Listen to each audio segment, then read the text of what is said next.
आज का प्रॉब्लम जो है वो जेन जी का, मैं इसको जेन जी का प्रॉब्लम समझता हूँ, जेन जी प्रॉब्लम नहीं है। जेन जी के बहुत से मसाइल हैं और हम जो बड़े हैं हमें उनके उन चैलेंजेस में उसके साथ खड़ा होना चाहिए। हम खुद एक और चैलेंज बन के उसके सामने खड़े हो जाते हैं। जेन जी कहते हैं मुझे रीजन दें, आप जो ये बात कर रहे हैं ये इस तरह नहीं है। तो एक बंदा जब कहते हैं मुझे ऑर्डर नहीं चाहिए, मुझे एक्सप्लेनेशन चाहिए, हमें वो बदतमीज लगता है। अब जब हम उसे कहते हैं कि तुम बदतमीज हो तो बुनियादी तौर पर हम इस लायक नहीं कि हम उसकी मदद कर सकें। वो जो उसको बदतमीज कहा जा रहा है उसके सवाल की बुनियाद पर नहीं कहा जा रहा, वो जिस तर्ज पर सवाल कर रहा है उसकी बुनियाद पर उसे बदतमीज कहा जा रहा है। अगर अपने बच्चों को आप नहीं समझेंगे तो फिर जमाना उन्हें समझने निकल खड़ा होगा, और जब जमाना समझने जाते हैं वो फिर अपने हिस्से का फायदा उसमें रख देता है। मेरे बच्चे से जो फायदा मैं उठाऊंगा और जो गैर उठाएगा उसमें हमेशा फर्क रहेगा। ऐसी सूरत में हमें अपने बच्चों को बहुत ज्यादा वक्त देने की जरूरत है। अटैच बच्चा तब होगा जब उसके सवालों का उसे जवाब मिलेगा या उसके सवालों का उसे एहतराम मिलेगा। वाइब्स और वैल्यूज को समझने की जरूरत है। जो वाइब्स होती हैं उन पर नहीं जिंदगी चलती, वैल्यूज पे जिंदगी चलती है। वैसे क्या पैरामीटर्स होते हैं किसी के रिस्पेक्ट के जो कि सबको फॉलो करने चाहिए? जब हस्बैंड अपनी वाइफ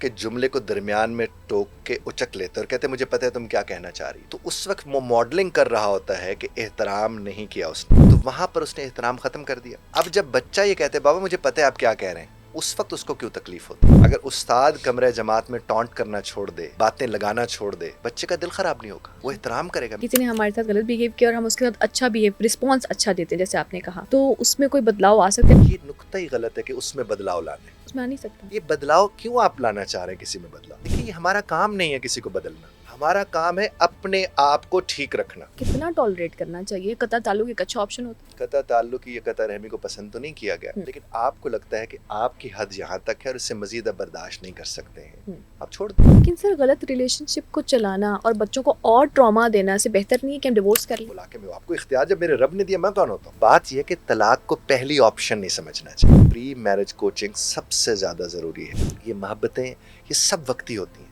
ये सब वक्ती होती हैं। आप किसी को चाहते हैं, आप असल में उस वक्त उसकी उस शक्ल को चाह रहे होते, उस इमेज को चाह रहे होते। एक्स्ट्रा मैरिटल अफेयर्स की बात अगर करें तो वो ख्वातीन में भी आजकल बड़े कॉमन हैं। आपको जब घर में तवज्जो नहीं मिलती एक दूसरे को एक दूसरे की, तो फिर आप तवज्जो बाहर ढूंढने जाते हैं। शादी से तो जिंदगी और हुस्न शुरू होता है, वहां से तो बनना सवरने का हक आपको और तरह से मिलता है। उससे पहले तो आप पे लाख एतराज हो सकते हैं कि किसके लिए बन के जा रही है। बेडरूम में एक जुमला भी नेगेटिव नहीं होना चाहिए। बेडरूम के अंदर तो सिर्फ पॉजिटिव बातें होनी चाहिए, क्योंकि तैरती हैं ये बातें उस फिजा में। बड़ा अच्छा मशवरा मैंने दिया हुआ है कि ये वॉक करने रात को जाएं, लड़ लुड़ के वापस आ जाए, नो प्रॉब्लम, घर में मत लड़ें। जॉइंट फैमिली को सपोर्ट करते हैं आप? अगर जॉइंट फैमिली के बड़े प्राइवेसी को इंश्योर कर दें तो जॉइंट फैमिली नेमत है। मैट्रिमोनियल ऐप्स बहुत ज़्यादा चल रही हैं, बहुत कॉमन हो गई हैं। उसके अंदर अब सारी डिटेल लगाई होती है, लड़के की भी लड़की की भी, प्रोफाइलिंग सिस्टम बन गया है। तो डज इट साउंड नाइस? पहले ये ज्यादा बुरा तब लगता था जब सिर्फ लड़कियों के लिए होता था, अब वही मॉडल लड़कों का भी आ रहा होता है। पूरी रिक्वायरमेंट का पलंदा लगेगा वहां पर, और क्या है जो रिक्वायरमेंट है उसके साथ जिंदगी का ताल्लुक ही कोई। वैसे जो ऐप्स के जरिए शादियां होती हैं, अक्सर मैंने सुना स्कैम्स भी बहुत ज़्यादा होते हैं। बहुत हो रहे हैं स्कैम। तो ये ऐप्स क्या इनको बेहतर करने की ज़रूरत है? ऐप्स वाले का ये काम नहीं है कि वो आपके लिए बैठ के ये देखे कि ये बंदा ठीक है कि नहीं। क्या फिर एक अच्छी ऑप्शन ये नहीं है कि हर इंसान अपना मैच खुद ढूंढे? असल तो ऑप्शन ही यही होती है कि जब आप अपना मैच खुद ढूंढ लेते हैं, आपने एक दफा ढूंढ लिया तो फिर उसे खोएं तो नहीं ना। और मेरे पास मैडम ऐसे ऐसे बच्चे आए हैं एक एक सेमेस्टर में 3-3 ब्रेकअप्स। अस्सलाम वालेकुम, वेलकम टू एक podcast and I am your host Javeria Ajmal. बहुत से लोग इस बात पे कंसर्न होते हैं कि रिलेशनशिप्स किस तरह से चलाएं, चीटिंग ना हो, मैनिपुलेशन ना हो, कोई हमें धोखा ना दे, कोई हमारे साथ खेल ना ले। आजकल जनरेशनल जो मसाइल हैं उसमें सबसे बड़ा मसला रिलेशनशिप का मसला है, वो चाहे ऑनलाइन रिलेशनशिप है, चाहे सोशल मीडिया से हट के आपका मियाँ बीवी का रिलेशनशिप है। आजकल जेन जी के मसाइल इतने ज़्यादा आ रहे हैं कि वो अपने रिलेशनशिप्स को किस तरह से आगे लेकर चलें।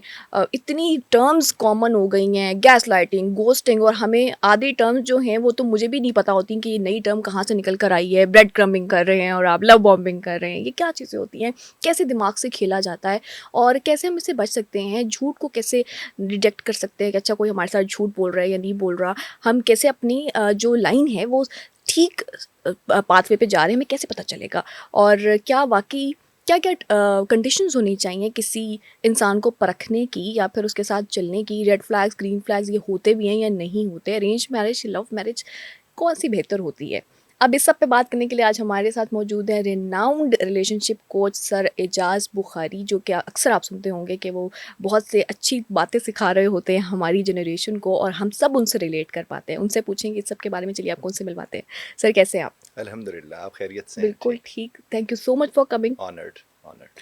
सबसे पहले तो मैं यही पूछना चाहूँगी कि जो आजकल जनरेशन है हमारी जेन ज़ी, वो इस वक्त उसका मसला सिर्फ एक नहीं है, उसके कई मसले हैं। अगर हम स्ट्रेट अवे रिलेशनशिप की बात करें या किसी को पसंद करने की बात करें, यूनिवर्सिटी में बात करें, तो आपको क्या लगता है कि क्या कंडीशंस होनी चाहिए, क्या बाउंड्रीज होनी चाहिए किसी को पसंद करने के लिए, या फिर स्पेशली आजकल की जनरेशन के हिसाब से? देखिए, जहाँ तक ताल्लुक़ है जेन ज़ी का या किसी का भी, नस्ल तो नई जो भी होती है वो पहली नस्ल से मुख्तलिफ होती है। ट्रू। पहले ये होता था कि पहली नस्ल से मुख्तलिफ जो दूसरी नस्ल होती थी वो वैल्यूज़ को और तर्ज पर देख रही होती थी, चूँकि उसके इर्द गिर्द जो वैल्यूज़ पेश की जा रही होती थी वो बहुत डिफरेंट किस्म की होती थी, और वो सिर्फ वही होते थे जो इर्द गिर्द होते थे, वैल्यूज़ दिखा रहे ट्रू। होते थे। लेकिन आज का प्रॉब्लम जो है वो जेन ज़ी का, मैं इसको जेन ज़ी का प्रॉब्लम समझता हूँ, जेन ज़ी प्रॉब्लम नहीं है। अच्छा। जेन ज़ी के बहुत से मसाइल हैं, और हम जो बड़े हैं हमें उनके उन चैलेंजेस में उसके साथ खड़ा होना चाहिए। हम खुद एक और चैलेंज बन के उसके सामने खड़े हो जाते हैं। बिल्कुल ऐसे ही है। अब देखिए, मिसाल के तौर पर एक जेन ज़ी कोई भी, यानी आज का जो नौजवान है, वो जब एक रील देखता है तो हर नई रील एक नई कहानी है। बिल्कुल। अब जब वो इतनी कहानियाँ उसको देखनी है, फैसला करने की उसमें ताकत नहीं है, उसको कहीं सिखाया नहीं गया, तो वो तो उसमें उलझ के रह जाता है। ट्रू। और फिर क्या होता है कि पहले हमें कोई रीजनिंग नहीं भी मिलती थी ना, हमें सिर्फ ये कह देते कि बड़े चुके मैंने कह दिया है, तो हमारे लिए वही रीज़न होती थी हाँ कि बड़े ने हाँ कह दिया हाँ। है। जेन ज़ी कहते हैं मुझे रीज़न दें, ट्रू। आप जो ये बात कर रहे हैं ये इस तरह नहीं है, फला साहब इस तरह कह रहे हैं, साउथ अफ्रीका में ऐसे कहा जा रहा है, कनाडा में ऐसे कहा जा रहा है, वहाँ वो तो बीसियों तारीफें आपके सामने डेफिनेशंस लेकर आ जाते हैं, ट्रू। एक्सप्लेनेशंस लेकर आ जाते हैं। तो वो कहता है मुझे एक्सप्लेन करें, हमें आदत है हुक्म देने की। तो एक बंदा जब कहता है कि मुझे ऑर्डर नहीं चाहिए, मुझे एक्सप्लेनेशन चाहिए, हमें वो बदतमीज लगता है। एग्जैक्टली। अब जब हम उसे कहते हैं कि तुम बदतमीज हो, तो बुनियादी तौर पर हम इस लायक नहीं कि हम उसकी मदद कर सकें, ट्रू। और हम उसे कह रहे हैं कि तेरी मदद ही नहीं हो सकती, तू तो ठीक ही नहीं है, तू तो कि बदतमीज है, तुम तू तो ये दिमाग कर, से ही नहीं तेरा खाओ। दिमाग ही ठीक नहीं है। हम्म। हालांकि ऐसा बिल्कुल नहीं है। उनके इतने ज़्यादा चैलेंजेस हैं कि आपको और हमें उनके लिए पढ़ने की ज़रूरत है। ट्रू। ये जो पॉडकास्ट हम कर रहे हैं ये भी हम अवेयरनेस के लिए कर रहे हैं बिल्कुल ऐसे ना, ही। जेन ज़ी के लिए भी और पेरेंट्स के लिए भी। ट्रू। तो हमारे पास जितने भी बच्चे हैं हमें उनको सुनना है, समझने के लिए। सुनने के लिए सिर्फ नहीं सुनना। पहले ये होता था कि आप किसी को सुनने के लिए सुन लेते थे, वो खाली हो जाता था, नोवर एंड आउट। अब आप किसी को कितना खाली करें, 2 मिनट बाद वो फिर भर जाता है, ट्रू। क्योंकि उसके अंदर बहुत कुछ मौजूद है जो उसके पास आ रहा है। ऑब्वियसली हमने इतनी इन्फॉर्मेशन गैदर की हुई होती इतनी है। इन्फॉर्मेशन है, और वो इन्फॉर्मेशन का कोई फिल्टर ही नहीं है। हाँ। आप कुछ खोले कुछ निकल आएगा, फिर आप जो निकल आएगा, अगर आपको पसंद आ गया तो उससे जैसा फिर 20 और निकलता रहेगा, एल्गोरिदम। वो आपको अलग। तो या। ऐसी सूरत में हमें अपने बच्चों को बहुत ज़्यादा वक्त देने की ज़रूरत है, और वक्त देने का मतलब क्वालिटी टाइम देना होता है। तो जेन ज़ी को क्वालिटी टाइम चाहिए फ्रॉम पेरेंट्स। और क्वालिटी टाइम क्या है? जब उसे लगे मुझे सुना गया है समझने के लिए, जब उसे लगे कि मेरे जुमले की कोई वैल्यू है, मैं इन कैफियत से गुजर रहा हूँ, उन कैफियत को समझने वाले लोग मौजूद हैं, ये मुझे हील कर सकते हैं। और जो हील करने गए हुए हैं उनके चाइल्डहुड ट्रॉमास चल रहे हैं, बिल्कुल ऐसा ही है। वो खुद हील्ड नहीं है। वो कैसे किसी को हील करेंगे? उन्हें पता था कि अब्बा लफड़ मार देता था, वो कहते हैं मैं अब लफड़ मार दूंगा, वो कहते हैं नहीं, मेरे लिए आप एक्सप्लेन करें, मुझे रीज़न दें। और वैसे भी जवीरिया जी, रीज़नेबल होता वही है जिसके पास रीज़न होती है। एग्जैक्टली। और वैसे आजकल जब क्वेश्चन करते हैं ना, तो इस सवाल करने को भी बहुत गलत समझा जाता है कि आपने फॉर इंस्टेंस आपने कहीं पे आप काम कर रहे हैं, आपने वहाँ पे सवाल कर लिया। अब मेरे साथ 2-3 दफ़ा ऐसा हुआ कि इंसान के जहन में एक बात आती है, अब सवाल करते हैं कि अच्छा ये चीज़ ठीक नहीं है, ये मेरे साथ जस्टिफाइड नहीं है। पहले की जनरेशन शायद नहीं पूछती थी, वो बेचारे चुप करके काम करते रहते थे। हमसे अब एक्सपेक्ट भी यही किया जा रहा होता है कि चूंकि अब आपको इतना इतना ही मिलेगा और आपने इतना हमें पे बैक करना है, और फिर वहाँ पे आप सवाल करते हैं कि जो जस्टिफाइड नहीं है चीज़ें, वो भी गलत हैं। चाहे वो आपका इंस्टीट्यूशन हो, चाहे वो आपके कोई टीचर हो, चाहे वो आपकी वर्क प्लेस हो, हम सवाल करते हैं। तो क्या आपको इसको पॉजिटिव समझते हैं या वाकई समझते हैं कि हद से गुजर रहे हैं? देखिए, एक हदीस का मफहूम है कि सवाल आधा इल्म होता है। हम हदीस के इस मफहूम के ऊपर भी जवीरिया जी अमल करना शुरू कर दें, तो हम क्या किसी बच्चे को पूछने से रोकेंगे? नहीं। पूछना ही तो सीखना है। एक अच्छी क्लास होती वही है जिसमें तलबा ज़्यादा से ज़्यादा पूछते हैं। सही। अगर आपके स्टूडेंट्स या आपके बच्चे आपसे पूछ नहीं रहे हैं, तो इसका मतलब वो क्लास नहीं हो रही, वो वन वे ट्रैफिक चल रही है, वहाँ सिर्फ खिताब चल रहा है। वहाँ बच्चे आके ये सोचने का अच्छा यार इसको बोलने दे, जितनी देर बोल रहे, करनी तो हमने वही है जो हमने करनी है। बिल्कुल ऐसे। और अगर उस बच्चे को कहें कि बेटा मैंने 3 मिनट 5 मिनट बात की, मुझसे पूछिए जो आपके मन में आया है, और उस्ताद को जो ख़ास तौर पर चाहिए कि अगर उसे नहीं पता उसका, तो वो इजहार करे अपनी लाइल्मी का, वो कि कहे मैं कि कल मुझे बता इसका इल्म दूंगा। नहीं है। आप भी ढूंढिए, मैं भी ढूंढता हूँ, कोई हरफ आखिर नहीं होता। ट्रू। अब उस्ताद अपने आप को सिर्फ इन्फॉर्मर समझता है, अब उस्ताद का इन्फॉर्मल वाला रोल तो रोल ही कोई नहीं है। बिल्कुल। उस्ताद का किरदार ये था कि वो इन्फॉर्मर नहीं बने, बल्कि वो साथ मिलके एक्सप्लोर करे, एक्सप्लोरर बने उनके या साथ, कि हम मिलके इसको दरियाफ्त करते हैं। तो जब वो एक ही कश्ती के मुसाफिर होंगे, मिलके दरियाफ्त कर रहे होंगे, तो उसके नतायज क्या निकलेंगे, वो रिलेट कर जाएगा। अब जब वो आइसोलेट कर जाते हैं, रिलेट नहीं करता, तो बच्चा उसके साथ अटैच कैसे होगा? और अटैच बच्चा तब होगा जब उसके सवालों का उसे जवाब मिलेगा, या उसके सवालों का उसे एहतराम मिलेगा कि ट्रू। मैंने पूछा है तो एहतराम की नज़र से उसको देखा गया। हम्म। और अगर उसको लाइल थी तो उसने उसका इजहार किया है। एक मॉडलिंग है उस्ताद की। मैं कई जगह जाता हूँ, जब क्वेश्चन आंसर्स के ऊपर हम इंटरव्यूज़ की सेशंस करा रहे होते हैं, तो मुझसे अक्सर जो पूछते हैं वो लोग जो ट्रेनीज होते हैं कि सर अगर हमें सवाल का जवाब ना है तो हम क्या करें? मैं कहता तो बताएं, हमें नहीं आता। इसमें कोई शर्म की किस बात नहीं कदर है। रिलैक्स हो जाएंगे। और शर्मिंदगी तो वो है जब आप जबरदस्ती जवाब दे रहे हैं, बिल्कुल सही जो बात है। आपको नहीं पता। अब बना बना के, अब आपके सामने मैं हाजिर हूँ, हम्म। आप मुझसे कोई ऐसा सवाल करते हैं जिसके ऊपर मैं राय जरूर दे सकता हूँ, लेकिन मुझे इसका इल्म नहीं है। हम्म। तो मेरा पहला काम ये होना चाहिए कि मुझे जनाब इसका इल्म नहीं है, हम्म। आप मुझे इसकी वजाहत कीजिए, मैं उस पर अपनी राय दे दूंगा। ट्रू। क्लैरिटी हो जाएगी। ना एग्जैक्ट। कोई मैं बर्डनाइज होऊंगा, ना आप बर्डनाइज हम्म। होंगे, ना हमारे नाजरीन हाजरीन सामीन कोई बर्डनाइज होंगे। एम्बैरेसमेंट नहीं होगी, कोई जितना आप एम्बैरेसमेंट, कैजुअल चलते हैं आप उतने अच्छे लगते अच्छे हैं, लगते राइट? हैं। बिल्कुल ऐसा ही, हम्म। बिल्कुल ऐसा ही। तो सवाल करना और स्पेशली राइट्स के लिए बोलना एक और जेंजी के लिए बुरी बात समझी जाती है कि ये ना सिर्फ अपने हक के लिए बोलते हैं बल्कि इतना ज़्यादा बोलते हैं कि जैसे पुरानी जनरेशन में होता था कि वो एहतराम करते थे, उनको एहतराम का नाम दिया जाता है। मुझे नहीं पता वो एहतराम वाकई था या बेचारे दब जाते थे किसी चीज़ से, लेकिन आजकल ये कहते हैं कि हर चीज़ में आपको राइट्स चाहिए, हर चीज़ में आपकी जो मेंटल हेल्थ है वो इफेक्ट हो जाती है और आपको अपनी जहनी सेहत का बड़ा ख्याल है। अब एक दो हमने रेजिग्नेशन ऐसे देखे जेंजी की तरफ से, बच्चों की तरफ से, कि उन्होंने रिज़ाइन इसलिए कर दिया कि भाई मेरी वाइब्स नहीं मैच हो रही, मुझे मज़ा नहीं आ रहा है जगह पे। तो आप इसको कैसे देखते हैं? हाँ, अच्छा एक तो मैं आपको बताऊं, वाइब्स और वैल्यूज को समझने की जरूरत है। ओके। कि जो वाइब्स होती हैं उन पर नहीं जिंदगी चलती, वैल्यूज पे जिंदगी ट्रू। चलती है। ठीक है, अच्छा उसने खैर उसका देखें, उसने अपने इख्तियार का इस्तेमाल किया। या जिस शख्स ने कहा कि मैं यहाँ मुतमईन नहीं हूँ, मैं छोड़ा, तो उसका इख्तियार उसने इस्तेमाल किया। ये जो हक की आपने बात की ना, राइट की जो आपने बात की, देखिए आपका सबसे पहला राइट ये है कि आप सवाल पूछ सकते हैं। तो पहले तो इस राइट को माने। अच्छा, फिर सवाल आप कैसा पूछ रहे हैं? आप मुझसे मसलन कोई सवाल ऐसा पूछती हैं जिसका मैं जवाब देने में दिलचस्पी नहीं रखता, मैं आपसे कहूँ जनाब सवाल आपने कर लिया, मैंने एहतराम से सुन लिया, मैं जवाब देने का पाबंद नहीं हूँ, ये भी तो मेरा राइट है ना। बिल्कुल। तो अगर वो कहते कि मेरा पूछना राइट है, तो अगर अगला जवाब नहीं देता, उस राइट को भी तो वो तस्लीम करे। ट्रू। जब वो उस राइट को तस्लीम कर लेगा, जहाँ पूछना राइट है वहाँ ना बताना भी राइट है, बिल्कुल सही बात है। अच्छा, उसके बाद उससे फिर कोई दिक्कत नहीं होगी। बाकी जहाँ तक ताल्लुक है, हमें ये चाहिए जेन जी को, क्योंकि देखिए हमारा मसला है वो एहतराम नहीं करता। मेरा ये मसला वैसे नहीं है, अच्छा। मैं वैसे हमारा बता रहा हूँ कि वो एहतराम नहीं करता। अगर एक बच्चा एहतराम नहीं कर रहा तो एहतराम उसका नहीं किया गया, इसलिए वो एहतराम नहीं कर रहा, क्योंकि एहतराम करके एहतराम करना सिखाया जाता है। और उसका तरीका क्या है?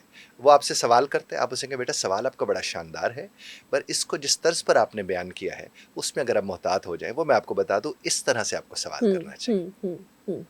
अच्छा, जब वो उस, इसका मतलब प्रॉब्लम तो तर्ज से है ना, तरीके से है ना। वो जो उसको बदतमीज कहा जा रहा है उसके सवाल की बुनियाद पर नहीं कहा जा रहा, वो जिस तर्ज पर सवाल कर रहा है उसकी बुनियाद पर उसे बदतमीज कहा जा रहा है। और मैं अपने अक्सर यूट्यूब चैनल पर ना एंड में एक बात जुमला बोलता होता हूँ कि इख्तलाफ राय से इख्तलाफ पैदा नहीं होता, तर्ज इख्तलाफ राय से इख्तलाफ पैदा बिल्कुल होता सही बात है कि आप किस तर्ज पर उसे पेश कर रहे हैं। कहते हैं आप मीठी जुबान से कुछ भी बोलेंगे ना तो वो अगला बंदा उसको सह जाएगा, और अगर अच्छी बात भी आप बुरे तरीके से करेंगे तो अगले को बुरी लगेगी। जेन जी का प्रॉब्लम ये है कि वो ना आगे सोचते ना पीछे सोचते हैं, दिमाग में सवाल है ठक करके मुंह पे मार देते हैं। अच्छा, अब वो ये मार देते हैं, हम अगर बड़े ये समझें भी उनको ये सलीका नहीं है और ये हमने सिखाना है, तो हम उनके सवाल से नाराज नहीं होंगे, हम उनके सवाल से चिड़ेंगे नहीं, हमें बुरा नहीं लगेगा।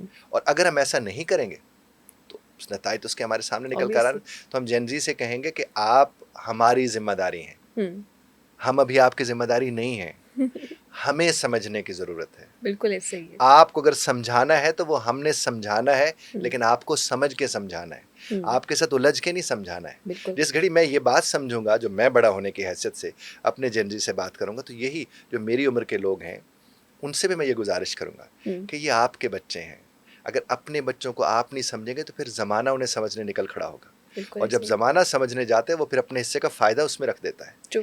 मेरे बच्चे से जो फ़ायदा मैं उठाऊंगा और जो गैर उठाएगा उसमें हमेशा फ़र्क रहेगा। लिहाजा अपने बच्चों को सुने, समझने के लिए सुने। बच्चों के दुख भी उतने अजीम होते हैं जितना बड़ों के होते हैं, और बगड़े अगर इस बात को समझ लेंगे तो सूरत हाल बहुत मुख्तलिफ हो जाएगी। बेशक हो जाएगी। आपने एहतराम की बात की कि एहतराम नहीं किया किसी ने। हमें अक्सर लोग कह देते हैं कि उसने एहतराम से बात नहीं की, उसने रिस्पेक्ट नहीं की। एहतराम के क्या पैरामीटर्स होते हैं? पुरानी जनरेशन में एहतराम का शायद ये पैरामीटर था कि अपने उस्ताद से आगे नहीं चलना, आपने शायद उनके सामने लाउड नहीं बोलना, शायद आपने उनके सामने बोलना ही नहीं। इसको हम एहतराम के उसमें कहते थे कि जैसे हमारे पुरानी जनरेशन के लोग बोलते हैं। वैसे क्या पैरामीटर्स होते हैं किसी के रिस्पेक्ट के जो कि सबको फॉलो करने चाहिए? 2 चीज़ें इसमें मैं आपसे अर्ज़ हुँ। करूँगा। ये जो आप कहते हैं उस्ताद से आगे नहीं चलना, ये वैल्यूज़ हैं। ये ओके, तो अच्छी बात है, ये बहुत तो अच्छी बतानी बात है। चाहिए। अच्छा, बिल्कुल ऐसे ही। इस तरह से आप अगर पाँव पसार के बैठ जाते हैं अपने माँ-बाप के आगे हुँ, और टाँग हिलाते रहते हैं उसके आगे यूँ जूते का उस तरफ, ये ज़ाहिर गैर बहुत मुनासिब है गलत है। और हुँ, ये अच्छी ये एहतराम में आती है चीज़ें। दूसरी बात ये कि अगर आपके यहाँ कोई मेहमान आए हैं और आप बाहर तक चले गए उनको छोड़ने के लिए, जब तक वो गए नहीं आपने हाथ नहीं हिलाया वगैरह, ये एहतराम में आता हुँ, है। हुँ, दूसरा, किसी की बात को सुनना और तब तक सुनना जब वो मुकम्मल ना कर ले, ये एहतराम में आता है। अब जहाँ तक ताल्लुक़ है बच्चों का, तो बच्चों का प्रॉब्लम ये है कि बचपन में, हाँ, मैं आपको ये बात यहाँ रिलेशनशिप के साथ जोड़ के आपको मैं अर्ज़ करूँ, हुँ, जब हस्बैंड अपनी वाइफ के जुमले को दरमियान में टोक के उचक लेते और कहते मुझे पता है तुम क्या कहना चाह रही हो, हुँ, हुँ, तो उस वक्त वो मॉडलिंग कर रहा होता है कि एहतराम नहीं किया उसने। ट्रू। तो एहतराम ना करने की मॉडलिंग बाप ने की बच्चों के सामने, जब उसने अपनी बीवी को कहा मुझे पता है तुम क्या कहना चाह रही हो, हाँ, तो वहां पर उसने एहतराम ख़त्म कर दिया। अब जब बच्चा ये कहते बाबा मुझे पता है आप क्या कह रहे हैं, उस वक्त उसको क्यों तकलीफ होती है? वो सीखा है, उधर से सीखा है, वही वो कहीं से नहीं सिखाया। सीखा है। ट्रू। अच्छा, इसी तरह बच्चा जब बात करने लगे तो आगे से अब्बा को भी ये नहीं कहना चाहिए कि हाँ मैंने पता है तू की कहना है। उसको वहां कहना हुँ, चाहिए बेटा तू अपनी बात मुकम्मल कर, और हुँ, जो ही जुमला मुकम्मल हो वो कहेगा आपकी बात मुकम्मल हो गई, अब मैं जवाब दे सकता हूँ। ये तो ऑटो पायलट पे लगा होना चाहिए फिक्रा कि अब आपकी बात तेरी नहीं, अब आपकी बात मुकम्मल हो गई, मैं अब आपसे बात कर सकता हूँ, मैं इसका जवाब दे सकता हूँ। तो उससे क्या होगा कि बच्चा उससे सीखेगा। हुँ, हुँ, मैं आपको एक बात अर्ज़ करूँ, शायद बहुत से लोगों को ये मायूब लगे, मेरे पास पेरेंट्स आके बैठे तो कह लगे सर हमारा बच्चा बड़ा बदतमीज़ हो गया है, वो ये करता है वो करता है वो करता है। अच्छा, मैं उन्हें देख ही जाऊँ, वो मुझे कहे हम आपसे बात करें आप हमें देख रहे हैं। मैंने कहा साहब मैं सबब देख रहा हूँ, अच्छा। मैं वजह देख रहा हूँ, कहाँ जा रहे हैं वो, कहाँ से सीख के आ रहे हैं, हम ही सिखा रहे हैं। हुँ, हमारा लबो लहजा दुरुस्त होगा, हमारे बच्चों का लबो लहजा ख़राब नहीं होगा। बिल्कुल ऐसे ही। हम एहतराम करते हैं उनका अंदर का, आपको कभी बदतमीज़ी नज़र नहीं आएगी। हुँ, तो ये तो असातिज़ा का है। ट्रू। अगर उस्ताद कमरे जमात में टॉन्ट करना छोड़ दे, बातें लगाना छोड़ दे, बच्चे का दिल ख़राब नहीं होगा, वो हाँ, एहतराम करेगा। मैं आपको यकीन से ये नहीं कि मैं आपको अपना कह रहा हूँ, मुझसे 15-20 बरस पहले भी जो बच्चे पढ़ते थे, जो लोग पढ़ते थे, ज़ाहिर है वो शादीशुदा हैं, बच्चों वाले हैं, अपने बच्चों समेत मुझसे मिलने आते हैं। हुँ, चूँकि मैं तब भी उनको आप जनाब कहता था, मैं अब भी उनको आप जनाब हुँ, कहता हूँ, और ये मैं उनके लिए नहीं कहता था, ये मैं अपने लिए कहता था। देखिए, हुँ, जिसने एहतराम करना होता है ना, वो एहतराम अपने लिए करता है, ट्रू। वो किसी और के लिए नहीं कि करता, उसको वही पेबैक होता है ना? ज़ाहिर है। हुँ, और मैं आपको एक और भी अर्ज़ करूँ, आप जब एहतराम कर रहे होते हैं, तो आपको उसी वक़्त पे बैक हो रहा था कि आप एहतराम की तौफ़ीक आपको मिल गई है। हुँ, तो तौफ़ीक तो पे बैक होता है जवेरिया जी। ट्रू। आप देखिए जिस घड़ी हम कोई अच्छा अमल करते हैं, तो अच्छे अमल की तौफ़ीक सिला नहीं है जो आपको मिल चुका है। बिल्कुल ऐसे ही है। अगर इस बात को मैं देखूँ, मैं क्या मसलन मैं जवेरा जी से मिलने गया, जवेरा जी ने मुझे अच्छा मुँह नहीं दिया, जवेरा जी ने मुझे खाना नहीं पूछा, मुझसे ये नहीं किया, वो नहीं किया। अब जब ये जवेरा जी ने नहीं किया मिसाल के तौर मेरे साथ, मैं दिल ख़राब करके और मैं कहूँ मैंने जवेरिया जी को अपने यहाँ बुलाने और ये सब कुछ करके दिखाने जो उसने मेरे साथ किया था, हुँ, तो इसका मतलब मैं मेंटली हेल्दी नहीं हूँ। रियली? तो आप तो बदला ले रहे हैं, तो फिर क्यों नहीं है हेल्दी? लेकिन बदला तो हाँ, अलाउड है। तो जो बदला लेने जाता है वो मेंटली हेल्दी नहीं होता। रियली? क्योंकि ओके। बदला लेने से पहले, किसी से बदला लेने से पहले हुँ, अपने आप से बदला लेना पड़ता है। मैं अपने ओके। आप से बदला लूँगा, अपना दिल ख़राब करूँगा, फिर प्लानिंग करूँगा उस नेगेटिविटी की, तो ये सब चीज़ें चल कहाँ रही होंगी आपके माइंड मेरे में? अंदर। हुँ, तो मैंने तो अपने आप को ख़राब किया हुआ है। हुँ, देखिए जनाब, लम्हाती खुशियाँ होती हैं, लम्हाती खूबसूरतियाँ होती हैं, हुँ, तो उन्हीं लम्हों की खूबसूरतियों से हमें लुत्फ़ लेना चाहिए, बिल्कुल। And that's it. हुँ, अब देखिए हम कितने महीने तो नहीं, हम तो पिछले दिनों में मुलाकात एक जगह हमारी बिल्कुल। हुई। अब देखिए वहाँ हमारी जब मुलाकात हुई, हुँ, एक लम्हे को आपको या मुझे लगा कि हम कई अरसे बाद मिल रहे हैं। बिल्कुल भी नहीं, नहीं मिला, नहीं बिल्कुल भी लगा। नहीं। क्यों? हुँ, क्योंकि वाइब्स थी, ऑब्वियसली थी, वो जो जेन ज़ी वाली वाइब्स होती है वो भी थी, और वैल्यूज़ भी थी। हुँ, रिस्पेक्ट। एक एहतराम था, हुँ, अल्हम्दुलिल्लाह एक लम्हे को, और मैं बल्कि आप हम तो एक-दूसरे को जानते थे। मैंने 1-2 और लोगों से भी आपको मिलवाया और या मैंने कहा जनाब ये बड़ा ये वो सब कुछ काहे को? हुँ, चूँकि मुझे कोई प्रॉब्लम नहीं है। हुँ, मुझे वो रिलेशनशिप अच्छा है मेरा अल्हम्दुलिल्लाह। हाँ, मेंटली सैटिस्फाइड। तो ज़ाहिर है, तो ये आपके ऊपर होता है। हुँ, आपके इर्द-गिर्द जितने खराब लोग फिर रहे हों, हुँ, वो आपको तब तक खराब नहीं कर सकते जब तक आपने खराब करने की इजाज़त नहीं दी। और अगर आपको कोई मेंटली खराब कर रहा है तो इसका मतलब आपने उसको यहाँ स्पेस ऐसी दी है जहां वो जाके छेड़खानी कर रहे हैं। और जब आप उसे वो स्पेस नहीं देंगे कि मेरा मन मेरे पास है और मैंने इसको खराब नहीं करने देना, आपको कोई नहीं खराब कर सकता, दुनिया की कोई ताकत खराब नहीं कर सकती। लेकिन अगर हमारे साथ कोई बुरी हरकत कर देता है, हमें कोई बुरा ट्रीट करता है, हमारे साथ हमें हर्ट कर देता है किसी भी वजह से, कोई डिसरिस्पेक्ट की फॉर्म में, कोई बदतमीज़ी की फॉर्म में, तो हमने बदला तो लेना नहीं, जैसे आपने कहा उसे बदला नहीं लेना, उसको वैसे लहजे में क्या जवाब भी नहीं दे सकते, तो हम अंदर ही अंदर जो कुड़ते रहेंगे तो फिर उसका क्या करना है? हाँ, ये जो हम अंदर अंदर कुड़ रहे होते हैं इसका हम्म, मतलब हम ठीक नहीं है ओके। कि किसी के गैर मुनासिब रवैये को हमने पाला, हम्म, हमने उसकी परवरिश की अपने अंदर, हम्म, और उसके जितने नुकसानात थे अपने आप को दिए। तो नुकसान कौन मुझे दे रहा है, वो या मैं? मैं। तो मैं इसी से रोकने का कह रहा हूँ, हम्म, मैं तो और कुछ नहीं कह रहा, मैं हम्म, तो इसी से रोकने का कह रहा हूँ। अब देखिए, मैं गेट पे आता हूँ, मुझे गार्ड कहते हैं पायन तुसी नहीं अंदर जा सकते, और मैं को वही मैं ये, और मुझे गार्ड ये कह रहा है, हम्म, तो कौन खराब हुआ? मैं। और अगर मैं उस गार्ड से कहता हूँ जनाब ये आपका राइट है, मुझे हम्म, आप बिल्कुल रोक सकते हैं क्योंकि आपको इसलिए खड़ा किया गया, ये मेरा नाम है, आप प्लीज अंदर बता दें, हम्म, और अगर वो कहते हैं वो मुझे जानते हैं तो मैं अंदर चला जाऊंगा, सही। मेरा दिल खराब होगा? बिल्कुल भी नहीं। और यहां तक कि गार्ड वापसी पे जो जिस तरह मुझसे मिलेगा ना, हम्म, वो आपकी सोच होगी। वो बेहतर तरीके से मिलेगा। लेकिन सर यहाँ पे मैं ना थोड़ा-सा कॉन्ट्राडिक्ट करूँगी। जी कहिए कुछ कहिए। कुछ लोग इस तरह के होते हैं, वो कभी बदलते नहीं हैं। अगर आपसे उसने बदतमीज़ी की है और आपने उसके साथ बहुत रिस्पेक्ट से भी बात की ना, वो ये समझेगा कि मेरा एक लेवल अप हो गया है, क्योंकि मैं तो ये था ही, अब मैंने ऑलरेडी इसे बदतमीज़ी की। अगला बंदा इतना शरीफ है कि उसने उसका कोई जवाब नहीं दिया, उसने उसको हम ऐसा नहीं होता कि हम चुप रह के लोगों को और मौका देते हैं कि मैं वो चुप और लोगों के साथ भी ऐसे ही मैं करें। चुप रहने की बात तो नहीं कर रहा, हुँ, बड़ा एक खूबसूरत शेर आपको सुनाता हूँ। हुँ। ये है नात का शेर, नबी करीम सल्लल्लाहु अलैहि वसल्लम के लिए लिखा गया था। काबिल अजमेरी एक शायर थे, वो कहते कि उनके तर्ज़े कलाम से काबिल, हुँ, उनके तर्ज़े कलाम से काबिल कितने वहशी अदीब होते हैं। वाह! वाह! हमने अपना आप खराब नहीं करना। अब देखिए, आपने जो पूरा हुँ, सिनेरियो फरमाया उसमें एक तलखी भी तो थी ना, कड़वाहट भी थी, हाँ, और आप हालांकि बच बच के सवाल कर रहे थे लेकिन कड़वाहट मुझ तक पहुंची है। ट्रू। अच्छा, अब जब वो कड़वाहट थी, वो कड़वाहट किसके यहाँ थी जवीरिया जी? और जब वो आप देख रहे थे तो आपके दिमाग में वही चेहरे, वो चीजें, वो सब तस्वीरें चल रही होंगी, ट्रू। और वो किसके दिमाग में चल रही थी? मेरे दिमाग में। आपके दिमाग में चल रही थी। हुँ, मैं बात पहुंचा पा रहा हूं ना अपनी? बिल्कुल, बिल्कुल। अच्छा, दूसरी बात देखिए, एक शख्स का लबो लहजा है, वो बदलने को तैयार नहीं है। वो अगर बदलने को तैयार नहीं है हुँ, तो वो मेरी जिम्मेदारी तो नहीं है ना। मेरी जिम्मेदारी मैं हूं हुँ, कि उसका जो भी लबो लहजा होगा मैंने उसको फिल्टर करना है, सही। और फिल्टर मैंने अपने लिए करना है, उसके लिए नहीं करना। हुँ, अक्सर हम कहते हैं वो तो चौड़ हो जाएगा, हाँ, वो तो फिर बाज ही नहीं आएगा। हुँ, अच्छा, वो चौड़ हो जाएगा, वो बाज नहीं आएगा, इसलिए मैं ये करूंगी, ये क्या बात हुई? ओके। मैं कहीं उससे मुतासिर ना हूं, मैं उस पर क्यों ना काम करूं? हुँ, और जितने औलिया अल्लाह थे उनके यहाँ यही बात आपको देखने को मिलती है। हुँ, उनको किसी का बुरा रवैया बुरा नहीं लगता था, हुँ, क्योंकि वो कहते थे कि अल्लाह इसको हिदायत दे, मैं ये कह सकता, मेरे अख्तियार में ये है, हुँ, मैं क्यों खराब करूं? मैं जब नया नया लाहौर आया था, 25-30 बरस पहले की बात है, तो मैं एक, हमारा ना बड़ा अदब अदाब एहतराम का हमारा जो हुँ, सिलसिला है उसमें बहुत ज़्यादा ख्याल रखा जाता है इन चीज़ों का। तो यानी आप देखें, मैं बड़ा भाई हूँ, मुझे हालांकि अजीब लगता है, मेरे भाई मेरे साथ बैठ के ड्रामा फिल्म नहीं देख सकते। अच्छा, आप देख लीजिए, ओके।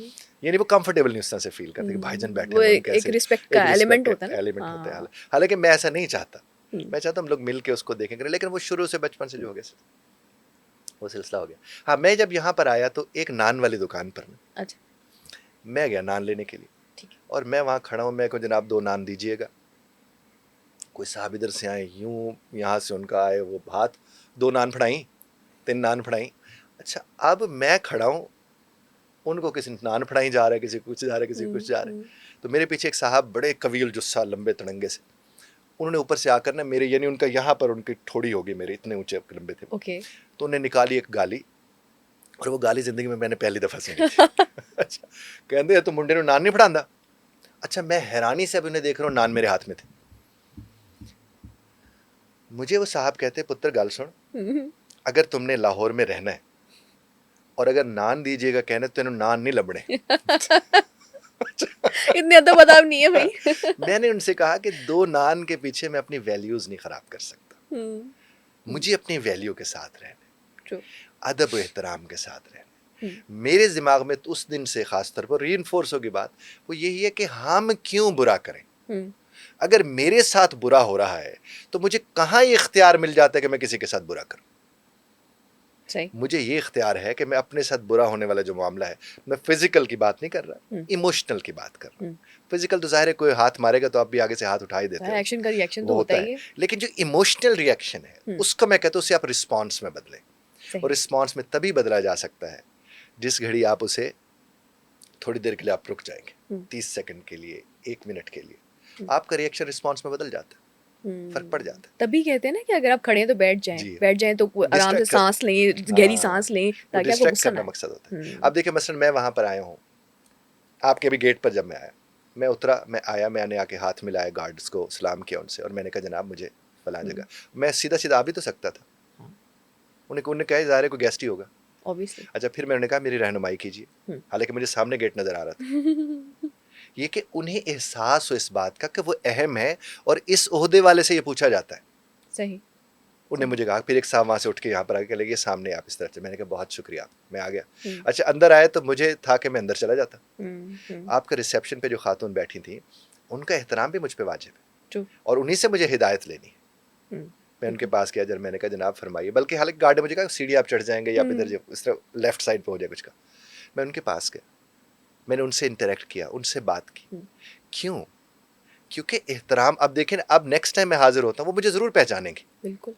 और अगर मैं यूं मुंह अपना साड़ के ऊपर चला जाता, इधर उधर चला जाता, उन्हें क्या होना था। तो ये आपने, हमने जवेरिया जी करना होता है। आपकी हमारी ज़िंदगी में ऐसे बहुत से रिश्ते हैं, रिश्तेदारों में मौजूद हैं, दोस्त अहबाब में मौजूद हैं, जो रोज़ाना कोई ना कोई नेगेटिविटी दिखाते रहते हैं। बिल्कुल ऐसे ही। अब जो वो नेगेटिविटी दिखा रहे, मैं उसे देख क्यों रहा हूँ? मैं देख रहा हूँ ना, तो जब मैं उसे देख रहा हूँ मैं उसे भुगतूंगा, और जब मैं भुगतूंगा मैं कहूँगा उसे ठीक करूँ, और उसे ठीक करने की कोशिश और ख्वाहिश दोनों गलत है, तो उसका नतीजा दुरुस्त कैसे निकल सकता है? वैसे आपको लगता है कि हम अच्छा बिहेव करके, किसी ने हमारे साथ गलत बिहेव किया और हम उसके साथ अच्छा बिहेव, रिस्पॉन्स अच्छा देते हैं जैसे आपने कहा, तो उसमें कोई बदलाव आ सकता है, पॉजिटिविटी आ सकती है? ये नुक्ता ही गलत है कि उसमें बदलाव लाने, उसमें आ नहीं सकता। ये बदलाव क्यों आप लाना चाह रहे हैं किसी में बदलाव? अच्छा। देखिए, ये हमारा काम नहीं है किसी को बदलना, हमारा काम है अपने आप को ठीक रखना। ये खुद गर्जी नहीं है। मेरे साथ कोई बदतमीजी करता है, मैं उसके साथ बदतमीजी नहीं करूंगा, इसलिए नहीं करूंगा क्योंकि मैं बदतमीजी करना ठीक नहीं समझता। अब वो बदल रहा है या नहीं बदल रहा है ये तो मेरा मसला ही नहीं है। देखिए, जितने भी औलिया भी आए हैं, अंबिया भी आए हैं, वो दावत देते थे, हिदायत मेरे अल्लाह ने देनी है, प्रेशराइज नहीं कर सकते। नहीं कर सकते। अब वो अच्छा अमल है। फिर देखिए, मस्टन जवीरा जी के साथ मेरा एक ताल्लुक है और वो इंतहाई गैर मुनासिब गुफ्तगू फरमाती हैं। अच्छा, मैं मुनासिब जुमले बोल बोल के मैं कहूँ यार इनमें चेंज क्यों नहीं आ रहा? भाई, मेरी वो जिम्मेदारी नहीं है। मेरी जिम्मेदारी अपने रोल को की मॉडलिंग करना है। कोई क्या कर रहा है क्या नहीं कर रहा है ये मेरा मसला नहीं है, और अगर मैं उसको मसला बना लूंगा मैं तो सारी जिंदगी चैन में नहीं होऊंगा। क्योंकि आज इन साहब के मसले को मैं ठीक कर रहा हूँ, अगले दिन उस साहब के, फिर उससे अगले दिन उस साहब के। अभी भी बुराइयां खत्म करना हमारा काम तो हमारा नहीं काम नहीं, हमारा आगही के दरवाजे खोलने की कोशिश करना है। हमारा काम यह है कि इस तरह बैठ के लोगों के सामने राय रखना है। आप उसको इख्तलाफ करते हैं, एहतराम करते हैं, ये उनके ऊपर है। हमें उस तरफ नहीं जाए। और कोई भी रिश्ता, और मैं आपको अपनी औलाद तक का, अपने बहन भाइयों तक का, हस्बैंड वाइफ, किसी को ठीक करने का किसी ने ठेका नहीं लिया हुआ।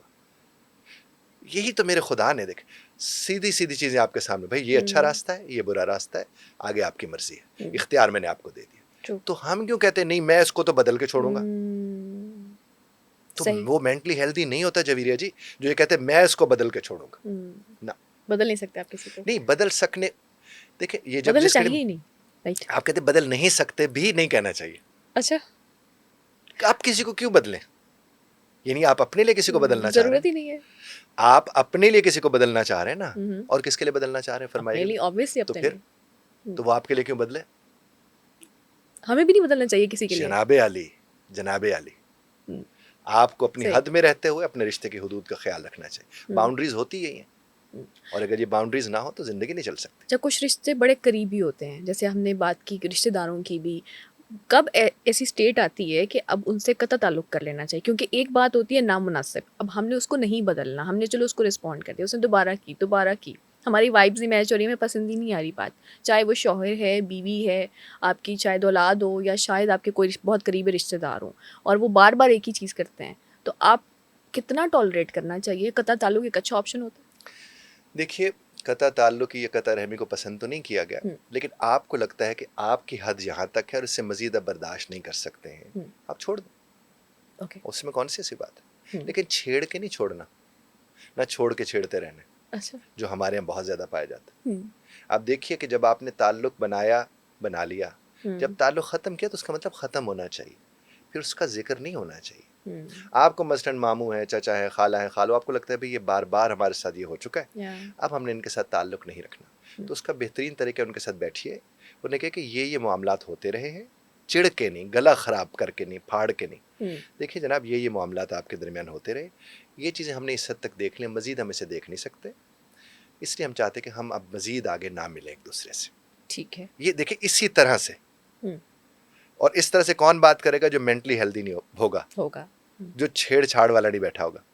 जब आप उनसे ये बात कर लें तो उसके बाद वो आप कहते हैं कि हमें एक मौका दीजिए, आप उन्हें फौरन कहें चले एक और मौका दिया, और अगर उस मौके के बाद फिर वो हरकत फरमाते, फिर उसी तरह बैठे, उनसे बैठ के बात करें, आपके कहने पर आपको एक मौका भी दे दिया गया था, तो हो सकता है आप ये लफ्ज़ नहीं, आप बाज नहीं आएंगे, ये चिढ़ाने वाला जुमला है। अच्छा। आपने कहा कि हमें लगता है कि इस तरह आप मजीद शायद फिर से ये दोहरावा हो जाए इस बात का, तो हम ना ही मिले तो आपके लिए भी बेहतर है, हमारे लिए भी बेहतर है, लेकिन आप हमारे यहाँ से अपने लिए कभी बुराई किसी के यहाँ होते हुए नहीं देखेंगे।